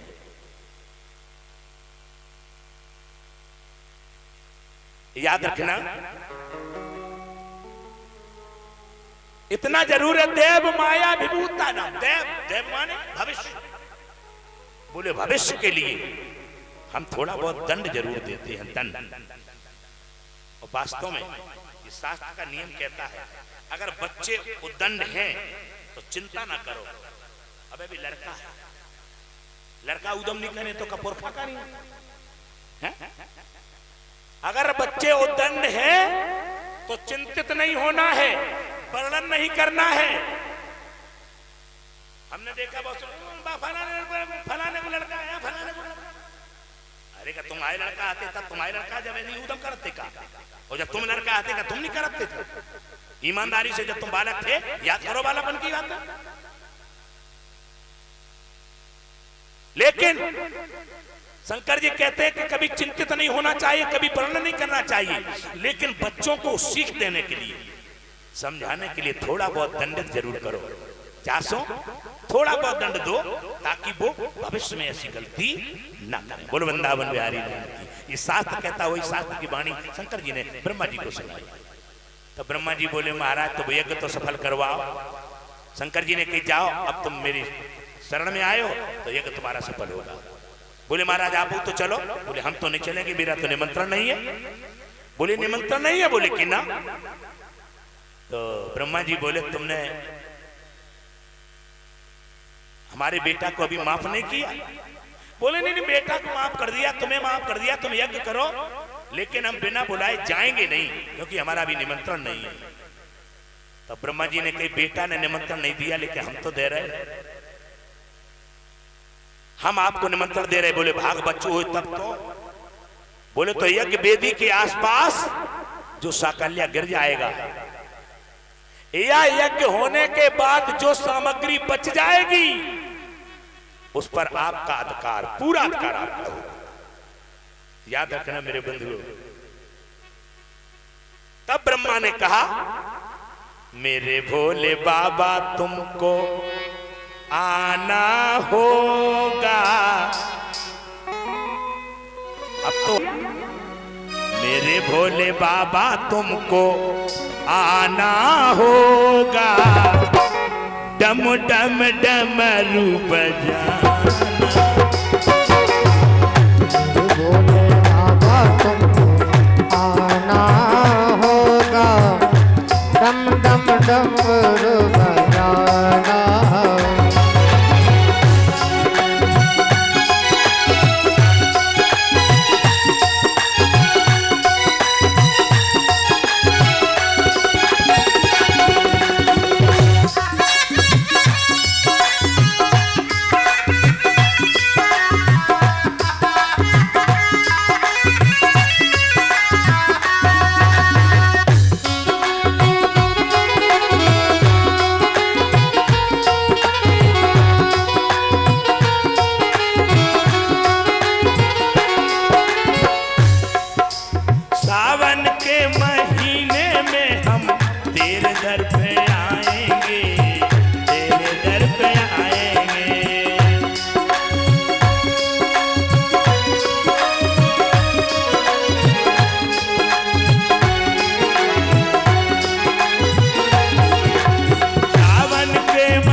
तब भोले बाबा मेरे बंधु जाते यजमान को ढूंढने के लिए उनको बकरे का सर लगाया गया, क्योंकि नंदीश्वर का श्राप था वो भी पूरा कराना है। तो नंदीश्वर का श्राप आज बकरे का सर काट करके और तक्ष के धड़ पर रखा गया और तक्ष जीवित भाई रोए। भोले बाबा ने कि रोवो नहीं, चिंता न करो, सुनो ससुर जी अब जी थोड़ो मान लो मेरी बात और तुम्हारी बिटिया एक दिन आएगी मेरे साथ। क्यों? हम जानते हैं सती मरत सन हरि बरु मांगा और जन्म जन्म से पद अनुराग। मरते वक्त उन्होंने मुझे मांगा है, इसलिए वही सती जी दक्ष प्रजा को हिमांचल राजा के यहाँ पर पार्वती मैया के यहाँ पर मैना बनकर के प्रकट होंगी और वो हमें मिलेंगे, चिंता न। तो भगवान बोले हम जासो नहीं आए कि त्रियाणाम एक भावानाम यो न पश्यति वै विधाम। जो हम तीनों में एक भाव नहीं रखता वो कभी शांति नहीं पाता। सर्वभूतात्मनाम ब्रह्मन शांतम अधिगच्छति। हम तीनों में एक भाव रखो तो तुम्हें शांति मिलेगी, और हम तीनों में अगर एक भाव न रखा तो शांति नहीं मिलेगी, क्योंकि हम तीनों अलग अलग नहीं है, हम तीनों एक ही है। लिखा है अहम ब्रह्माच सर्वस्य। भगवान कह रहे हैं अहम माने मैं, ब्रह्मा माने ब्रह्मा, सर्वस्व माने शिव। बोले अहम ब्रह्मा सर्वस्व जगता कारणम परम। बोले जगत का कारण बन गया। अगर जगत की रचना न करनी होती, जगत का पालन न करना होता, संसार का संहार न करना होता तो हम लोग अलग अलग न होते, हम एक ही रहते। आत्मेश्वर उपदृष्ट्वा स्वयं दृग विशेषण। हम स्वयं तीन रूपों में पंडित हैं, और इसीलिए तो हम आप कहते हो नहीं। भगवान बोले स्योत्रोही ममो दास कहाबा सोनर मोए सपने नहीं भावा। आपने आरती गाई होगी शंकर जी की, तो शंकर जी की आरती में क्या लिखा है? ब्रह्मा विष्णु सदा शिव जानते अविवेका। यानी जो अविवेकी लोग हैं, अविवेकी माने माने नहीं, विवेकी माने ज्ञानी। जो ज्ञानी नहीं है वे लोग हम लोगों को अलग अलग मानते हैं, और लेकिन जो विवेकी है तो उनसे कहना है प्रणव रूप में देखो या ओम रूप में देखो तो ये तीनों एका ओम जैसे वे ओमकार।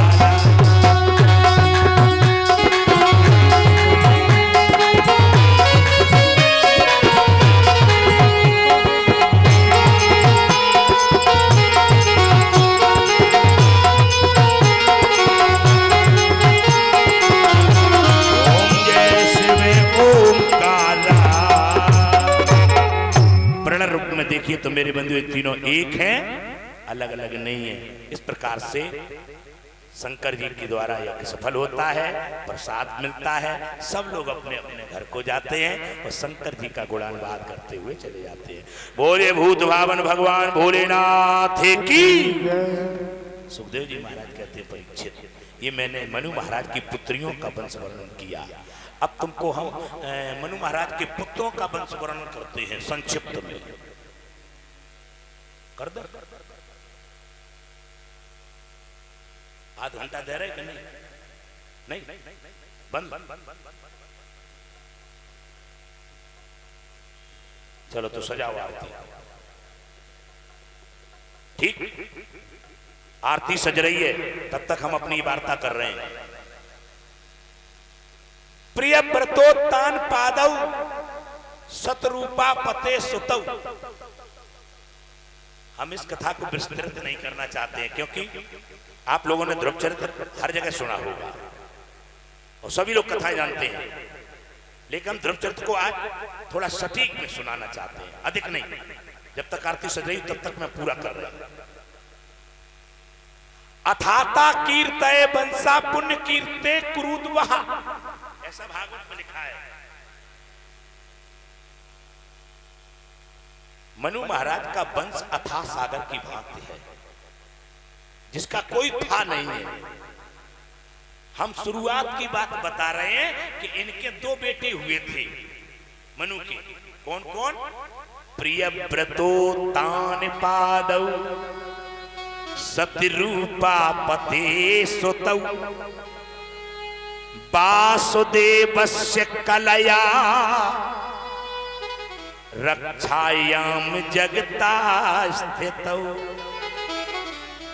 वासुदेव भगवान की कला से इनके दो पुत्र पैदा हुए। एक का नाम था उत्तानपाद।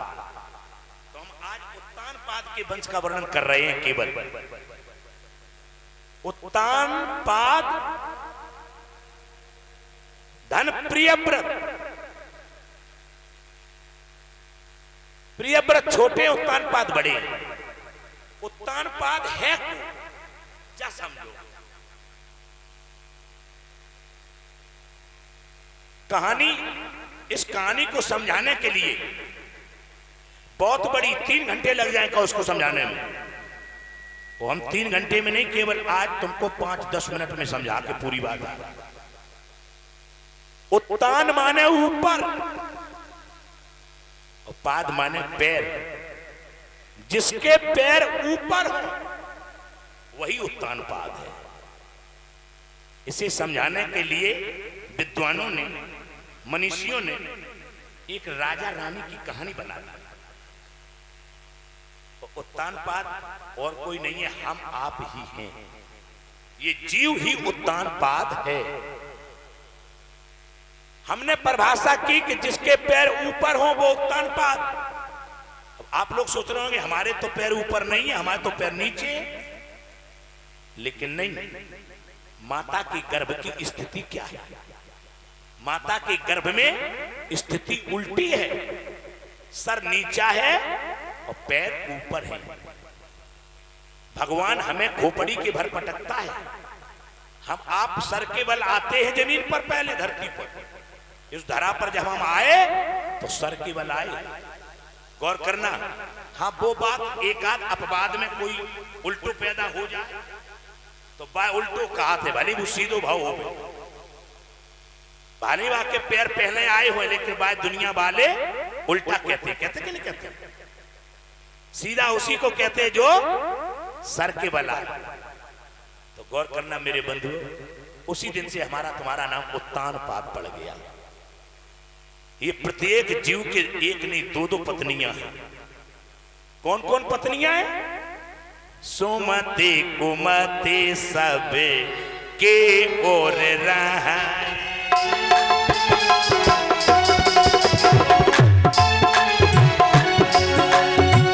सुमति कुमति सब के ओर रहा।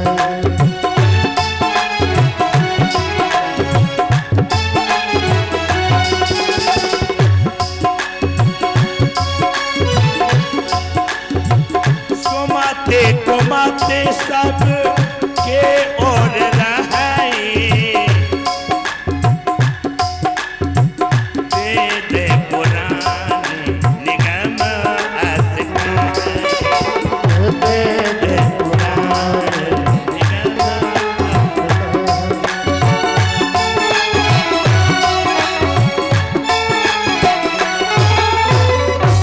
सुमति और कुमति नाम की पत्नियां सबके हृदय में वास करती हैं। अच्छा, यहां पर इस कथा में सुनीति और सुरुचि 2 पत्नियां सबकी हैं। हर जीव की 2 पत्नियां हैं। एक का नाम सुनीति है और एक का नाम स्वरुचि है। अच्छा, सुनीति माने सुंदर नीति, नियम। जो नियम बने हैं उस नियम के द्वारा हम आप चलो तो समझ लो हम आप सुनीति से प्यार करते हो। और जो कोई अपनी मर्जी से काम करे, अपनी रुचि से काम करे, तो समझ लो वो स्वरुचि। स्वरुचि माने अपनी रुचि। अपनी रुचि से कार्य करने वाले लोग सुरुचि नाम की पत्नी से प्यार करते हैं। तो इस राजा का भी यही है, सुरुचि नाम की पत्नी से प्यार करता था, उससे भी औलाद भई और सुनीत से भी औलाद हुई, लेकिन जो नीत से कार्य करेगा उसका बेटा ध्रुव जैसा होगा। जो नीत से कार्य करेगा उसका फल ध्रुव माने अटल, उसका फल अटल होगा, कभी टलने वाला नहीं है।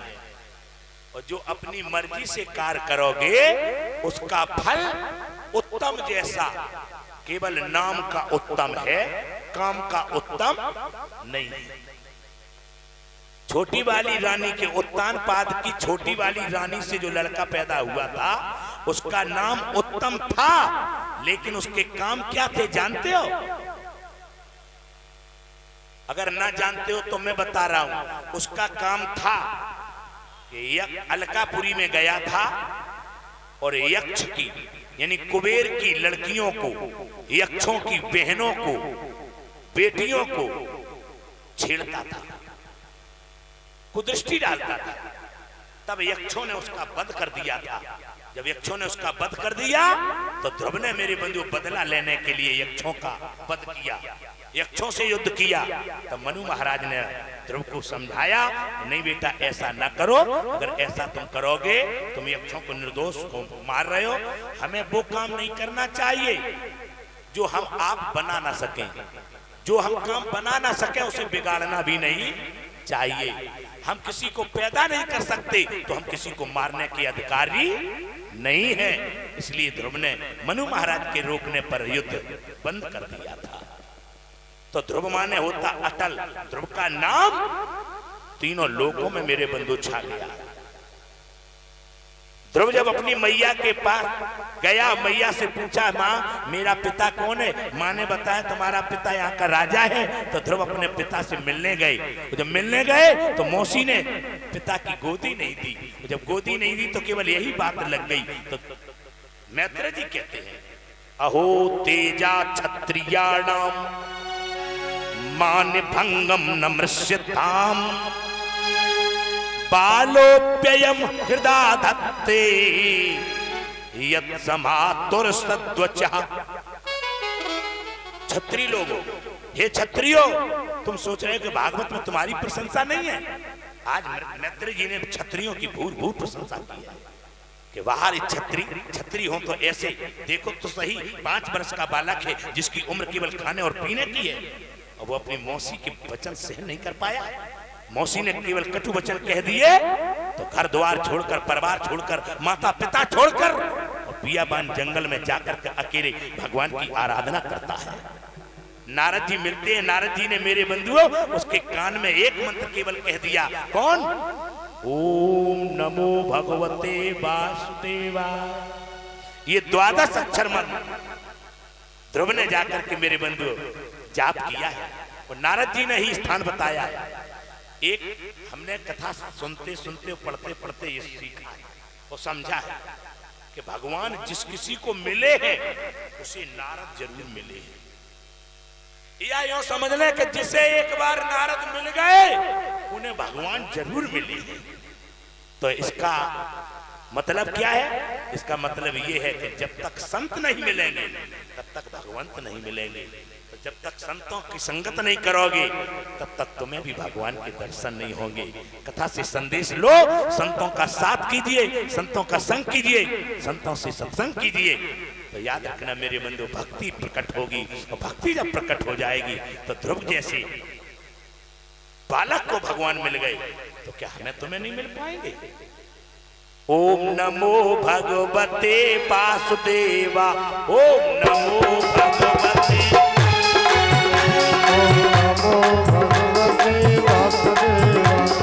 वासुदेवाय वासुदेवाय वासुदेवाय वासुदेवाय वासुदेवाय जी हाँ वासुदेवाय वासुदेवाय मेरा वासुदेवाय। ओम नमो भगवते वासुदेवा,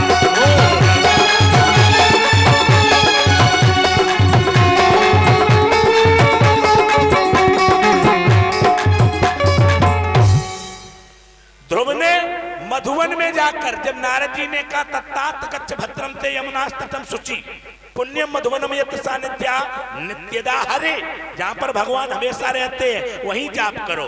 ध्रुव ने 1 महीना बेर और केथा, कपित्त बद्रासन, बेर और केथा खाए 1 महीना। कैसे खाए? 3-3 दिन के अंतर में।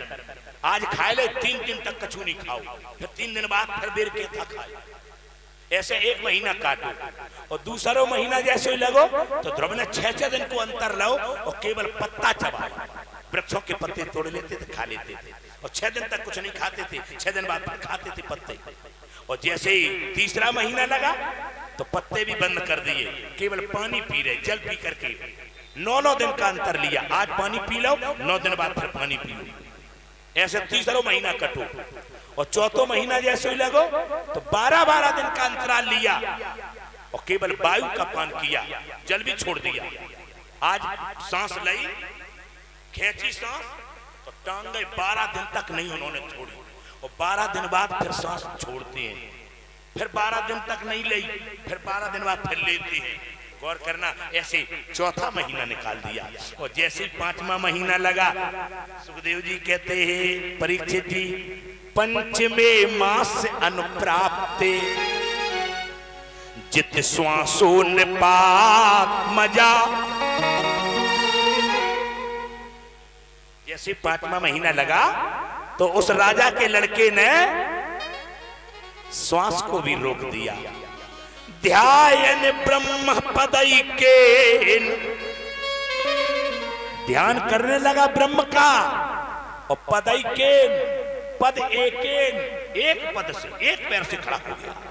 पदैकेन तस्थौ स्थाणु स्वबाचला, अपनी श्वास को, वाणी को थाम देता है। और जैसे श्वास ध्रुव की रुकी तो सारे देवतन की रुक गई। सारे ब्रह्मांड के देवता पेट फुलाए फिरे और सीधे भाग के गए भगवान के पास। बोले महाराज चेकअप करो, चेकअप करो, मेरे तो पेट फूल रहे। भगवान बोले काय फूल रहे? बोले हमें क्या पता काय फूल रहे। अगर मरीज को पता हो कि पेट काय फूल रहा हो तो डॉक्टर के पास काय आवे? हम तुम्हारे पास आए महाराज, तुम बताओ। तो भगवान ने ध्यान किया। भगवान बोले सुनो देवताओं, तुम कहते थे कि भारतवर्ष में क्यों जाते हो, तो सुन लो आज भारतवर्ष की कहानी। ये भारतवर्ष इतना बड़ा पुण्यमय है, देश है। इस भारतवर्ष में प्रदेश तो कई एक है, लेकिन उसमें उत्तर प्रदेश इतना पुण्यमय है। उत्तर प्रदेश में जिला भी बहुत हैं, पर मथुरा जिला बहुत पुण्यमय है। और मथुरा जिला में मेरे बंधु वृंदावन बहुत पुण्यमय में है। और उस वृंदावन में मधुवन स्थान कितना पुण्य है, जहां पर एक 5 वर्ष का बालक समाधिस्थ है, समाधि लगाए है। अब वो केवल मेरा जाप करता है, ओम नमो भगवते वासुदेवाय। जब तक उसकी सांस नहीं टूटेगी तब तक तुम्हारे पेट नहीं पिचकेंगे, तुम्हारी सांस नहीं खोलेगी। देवता बोले तो देर काय करे, जाओ ना, जाओ ना। तो भगवान चले और जैसे भगवान चले लक्ष्मी जी बोली रोको रोको, तुम अकेले नहीं जाओ, हम चले। तो लक्ष्मी जी तैयार भाई। तो भगवान लक्ष्मी और नारायण दोनों बंधुओं आज बेटा के सामने आ गए, लेकिन आंखें बंद नहीं, खोल नहीं रहो बेटा, आंखें बंद किए हैं। हृदय में वही मूर्ति को बसाए है जो नारद जी ने बताई थी, शंख चक्र गदा पुष्पधारी। और जैसे भगवान समझे तो भगवान ने उस बेटा के अंतःकरण की एकदम से मूर्ति को खींचा। और जो मूर्ति को खींचा तो ध्रुव ने घबरा के आंखें खोली। और जो आंखें खोली तो जिस रूप का चिंतन, जिस रूप का दर्शन अंतःकरण से हो रहा था, आज वही रूप साक्षात सामने खड़ा है। बोले भक्त और भगवान की। लेकिन भक्त के सामने भगवान तो है, पर न भगवान बोल रहे और न भक्त बोल रहा। अब भक्त बोले कैसे? भक्त पढ़ो लिखो तो है नहीं। भक्त तो सोच रहा हो कि बड़े लोगों से बोलवे के काजे कछु ज्ञान चाहिए। अब छोटे लोग बिना पढ़े लिखे बड़े आदमी से कैसे बात करेंगे? और एक और बताया दे, बड़े आदमी छोटे आदमी से बात नहीं करा। हाँ हाँ, लेकिन यहाँ पर भगवान मेरे बंधु बात करने को खड़े हैं, लेकिन भक्त नहीं कर रहा है बात। भगवान तुरंत समझ गए कि भक्त को बोलना नहीं आता है, भक्त बच्चा है, भक्त नादान है। भगवान ने अपना शंख वाला हाथ बढ़ाया जिस हाथ में शंख था वो हाथ बढ़ा करके आज ध्रुव के कपोल में लगा दिया। ध्रुव के गाल में जैसे ही शंख लगा, याद रखना मेरे बंधु, मूकम करोति वाचालम पंगुम लंघते गिरम यत् पातदमहं वंदे परमानंद माधवम। जहाँ पे भगवान की कृपा हो जाए तो अनपढ़ गूंगा व्यक्ति सप्तम सुर से गाता है। अगर भगवान की कृपा हो जाए, भगवान की कृपा हो जाए तो लंगड़ा व्यक्ति पहाड़ लांघता है। भगवान की कृपा जब ध्रुव पे भई तो संस्कृत में बोला, क्या बोला? योन्ता प्रविश्य वाचिमिमां प्रसुप्तां संजीववत्य सत्य धरा सुधाम्ना अन्याश्च हस्त चरण श्रवण त्वगादीन प्राणान् नमो भगवते पुरुषाय तुभ्यम। हे दीनबंधु दीनानाथ, आपने मेरी सोई हुई बुद्धि को जगा दिया, मेरे अंतःकरण में प्रवेश करके मेरी सब इंद्रियां जगा दी तुमने। मेरे हाथ पैर में शक्ति देने वाले आप हैं, मेरी आंखों में ज्योति देने वाले आप हैं, मेरी घ्राणेंद्री में खुशबू देने वाले आप हैं, मुझे बुद्धि देने वाले आप हैं। जो कुछ है आप हैं प्रभु, आपकी कृपा से सब कुछ हुआ है। तो भगवान ने झपट करके बेटा को गोद में ले लिया और जैसे गोद में लिया और बार बार चुम्बन किया, बार बार पुचकारा। लक्ष्मी जी को बड़ा बुरा लगा। लक्ष्मी जी बोलिए, क्या कर रहे हो? जो काम हमें करना चाहिए वो तुम क्यों कर रहे हो? भाई तुम पुचकार रहे हो। बेटा का चुम्बन तो माता लेती है, तो जब माता बेटा को पुचकारती है तो क्या अनोखा दृश्य लगता है। तो लक्ष्मी ने झपट करके ध्रुव को ले लिया और आज ध्रुव को लक्ष्मी पुचकार रही है। कभी भगवान पुचकारे, कभी लक्ष्मी पुचकारे। आज लक्ष्मी और भगवान की दोनों की कृपा हो गई। भगवान बोले बेटा कछु मांग ले, तो ध्रुव बोले हम तुमसे क्या मांगे? तो ध्रुव ने क्या कहा? तुमसे बना मेरा जीवन सुंदर स्वप्न सलोना, तुम हमसे खपा न होना, कभी हमसे जुदा न हो।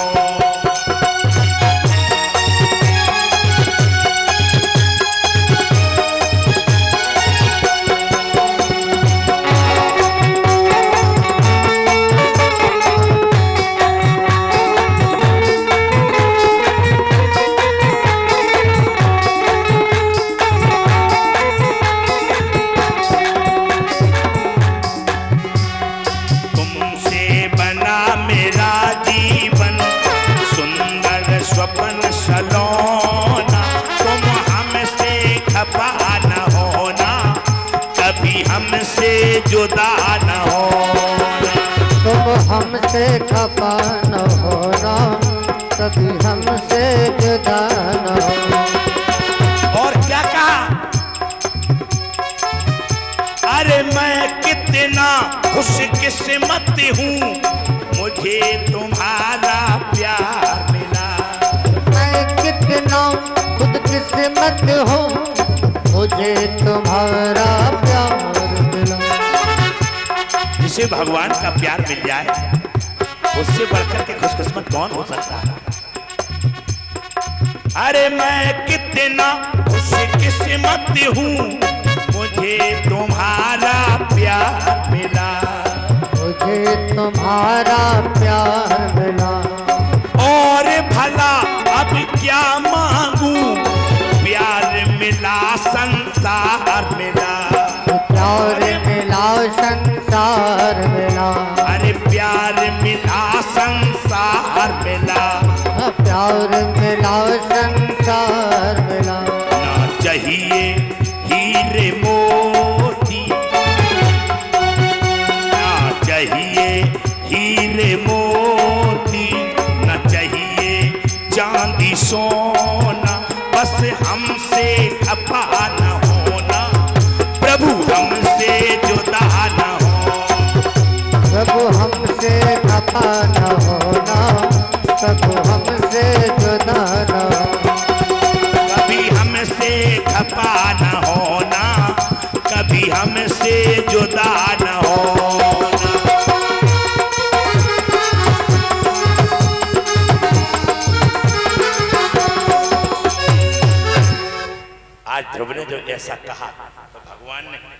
हेतु की कृपा की। भगवान बोले बेटा तुम भले ही ना मुझसे मांगो, हम खपा तुमसे कभी नहीं हो सकते। क्यों? क्योंकि तुम मेरे पुत्र बन गए हो। तुमने मुझे परम पिता कहा है। तुम्हारे पिता ने तुम्हें गोदी नहीं दी, लेकिन हम परम पिता होने के नाते तुम्हें गोदी दे रहे हैं। लेकिन पिता अपनी चल अचल संपत्ति का उत्तराधिकारी अपने पुत्र को बनाता है। पिता, आप लोग पिता हैं, आप लोग अपने बच्चे को संपत्ति देके जाएंगे कि नहीं जाएंगे? तो भगवान बोले जब साधारण पिता, दुनिया का पिता, संसारी पिता अपनी औलाद को सब कुछ देता है, तो हम तो भगवान हैं, हम तो परम पिता हैं, तो हम काहे ना दें? भगवान बोले तुम मांगो चाहे ना मांगो, हम अपनी तरफ से अपना लोक आज से तुम्हारे नाम करते हैं। उसी दिन से हरिलोक नहीं रहा, हरिलोक का नाम उसी दिन से ध्रुवलोक पड़ गया। बोलिए भक्त और भगवान की। इस प्रकार से भगवान ने अपने भक्त को कृपा कर दी, अपना लोक दे दिया और कहा जाओ बेटा एक कृपा और है, यहाँ का पिता तुम्हारा तुमको ही राज देगा, तुम्हारे भाई को नहीं देगा।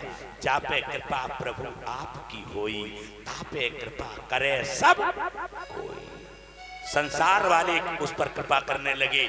पिता ने भी, संसारी पिता ने भी अपना राज ध्रुव को दिया। 36,000 वर्ष तक ध्रुव ने राज किया। कहानी बहुत लंबी है। इन्हीं के वंश में अंग नाम के राजा हुए। अंग के बहन भाई बहन ने अत्याचार मचाया। इन बातों को छोड़ो, कल देखते हैं। आरती सजाओ, एक तब तक गीत लगाओ।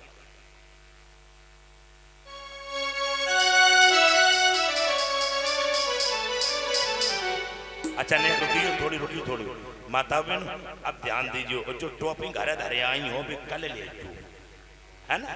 आज तो कृष्ण जन्म नहीं हो पाया।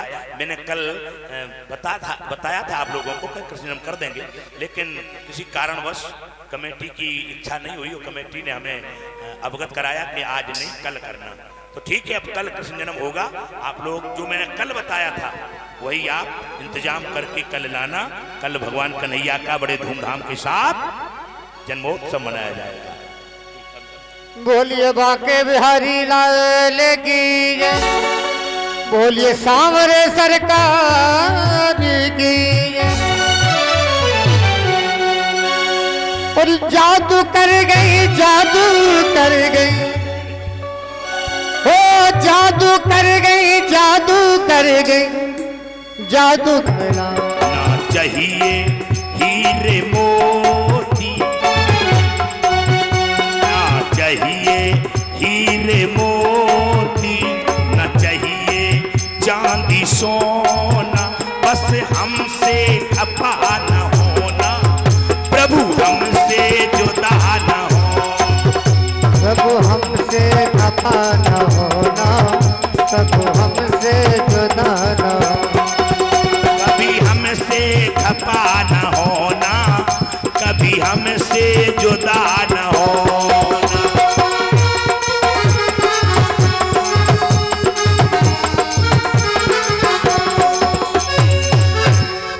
आज ध्रुव ने जो ऐसा कहा तो भगवान ने हेतु की कृपा की। भगवान बोले बेटा तुम भले ही ना मुझसे मांगो, हम खपा तुमसे कभी नहीं हो सकते। क्यों? क्योंकि तुम मेरे पुत्र बन गए हो। तुमने मुझे परम पिता कहा है। तुम्हारे पिता ने तुम्हें गोदी नहीं दी, लेकिन हम परम पिता होने के नाते तुम्हें गोदी दे रहे हैं। लेकिन पिता अपनी चल अचल संपत्ति का उत्तराधिकारी अपने पुत्र को बनाता है। पिता, आप लोग पिता हैं, आप लोग अपने बच्चे को संपत्ति देके जाएंगे कि नहीं जाएंगे? तो भगवान बोले जब साधारण पिता, दुनिया का पिता, संसारी पिता अपनी औलाद को सब कुछ देता है, तो हम तो भगवान हैं, हम तो परम पिता हैं, तो हम काहे ना दें? भगवान बोले तुम मांगो चाहे ना मांगो, हम अपनी तरफ से अपना लोक आज से तुम्हारे नाम करते हैं। उसी दिन से हरिलोक नहीं रहा, हरिलोक का नाम उसी दिन से ध्रुवलोक पड़ गया। बोलिए भक्त और भगवान की। इस प्रकार से भगवान ने अपने भक्त को कृपा कर दी, अपना लोक दे दिया और कहा जाओ बेटा एक कृपा और है, यहाँ का पिता तुम्हारा तुमको ही राज देगा, तुम्हारे भाई को नहीं देगा। जा पे कृपा प्रभु आपकी होई, तापे कृपा करे सब कोई। संसार वाले उस पर कृपा करने लगे। पिता ने भी संसारी पिता ने भी अपना राज ध्रुव को दिया। 36,000 वर्ष तक ध्रुव ने राज किया। कहानी बहुत लंबी है। इन्हीं के वंश में अंग नाम के राजा हुए। अंग के बहन भाई बहन ने अत्याचार मचाया। इन बातों को छोड़ो, कल देखते हैं। आरती सजाओ, एक तब तक गीत लगाओ।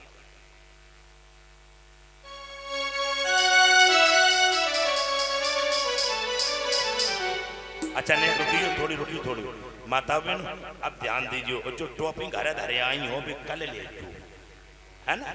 आज तो कृष्ण जन्म नहीं हो पाया। मैंने कल बताया था आप लोगों को कि कृष्ण जन्म कर देंगे, लेकिन किसी कारणवश कमेटी की इच्छा नहीं हुई। कमेटी ने हमें अवगत कराया कि आज नहीं कल करना। तो ठीक है, अब कल कृष्ण जन्म होगा। आप लोग जो मैंने कल बताया था वही आप इंतजाम करके कल लाना। कल भगवान कन्हैया का बड़े धूमधाम के साथ जन्मोत्सव मनाया जाएगा।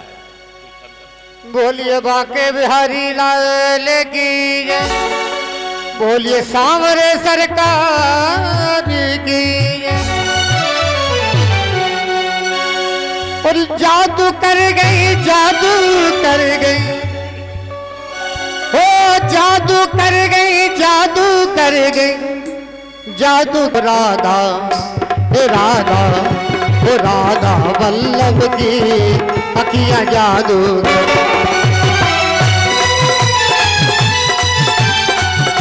ओ अखियां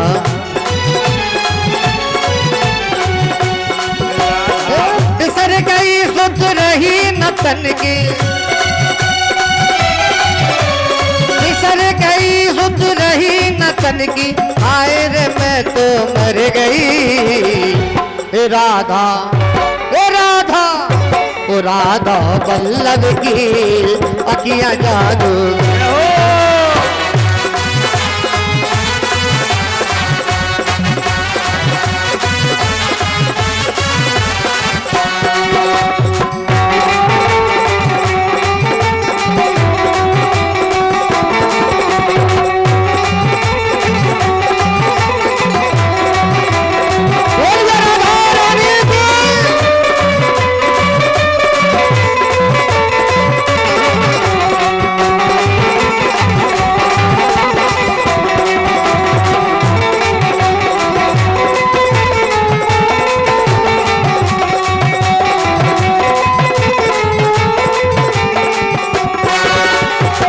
मोटी अखियों में झिनो झिनो कजरा, मोटी अखियों में, मोटी अखियों में, मोटी अखियों में झिनो झिनो कजरा, मोटी अखियों में झिनो झिनो कजरा, मोटी अखियों में झिनो झिनो कजरा, मोटी अखियों में झिनो झिनो कजरा, मोटी अखियों में झिनो झिनो कजरा, मोटी अखियों में झिनो झिनो कजरा, मोटी अखियों में झिनो झिनो कजरा, मोटी अखियों में झिनो झिनो कजरा। कजरे की तोर किसक गई, ओ अखियां राधा वल्लभ की अखियां जादू।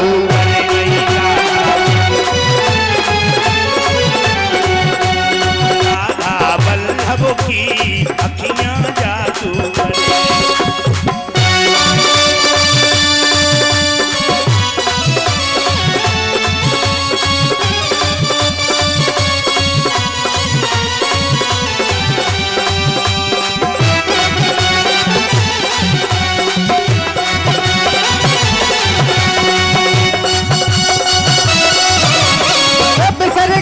सुध रही न तन की, बिसर गई सुध रही न तन की, हाय रे मैं तो मर गई।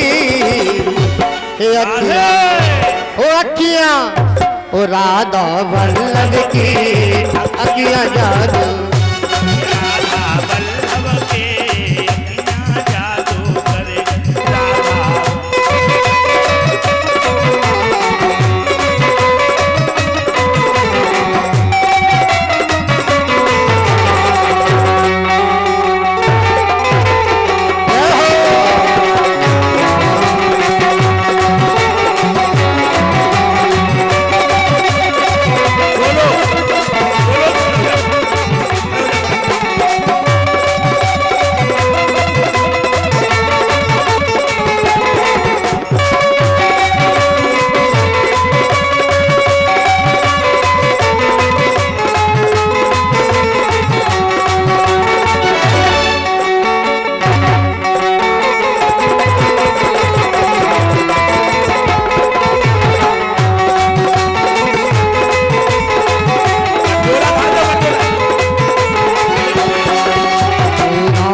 वल्लभ की चितवन निराली, राधा वल्लभ की, राधा वल्लभ की चितवन निराली, राधा वल्लभ की चितवन निराली, राधा वल्लभ की चितवन निराली। चितवन पे, वो चितवन पे, चितवन में मैं तो मर गई। ओ राधा वल्लभ की अखियाँ जादू कर गई, राधा वल्लभ की अखियाँ जादू कर गई, राधा वल्लभ की अखियाँ जादू कर गई। राधा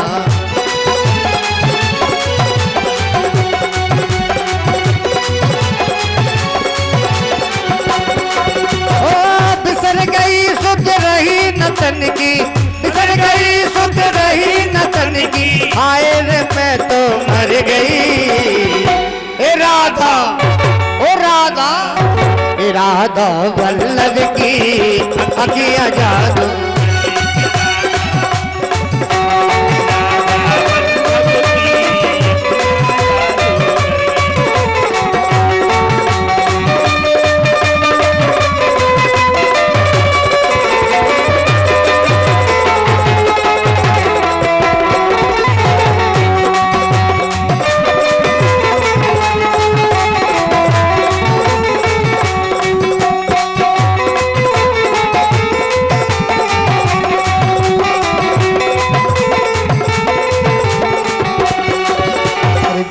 सवरिया से अखियाँ लड़ाई,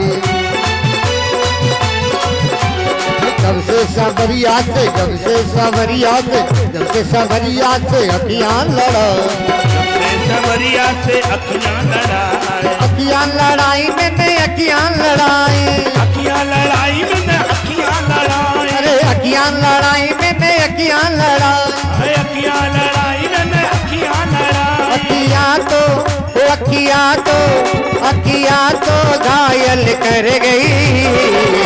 ए राधा, ए राधा, ए राधा वल्लभ की अखियाँ जादू,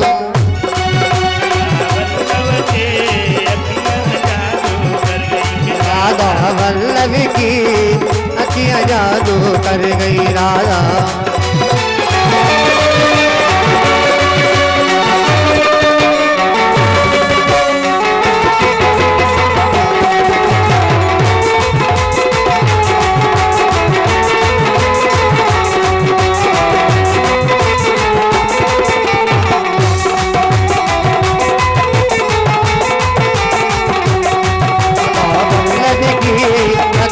जादू करे। बोलिए राधा वल्लभ सरकार की जय, बोलिए भागवत महापुराण की। बॉर्डर पर गोली चलाने वाले से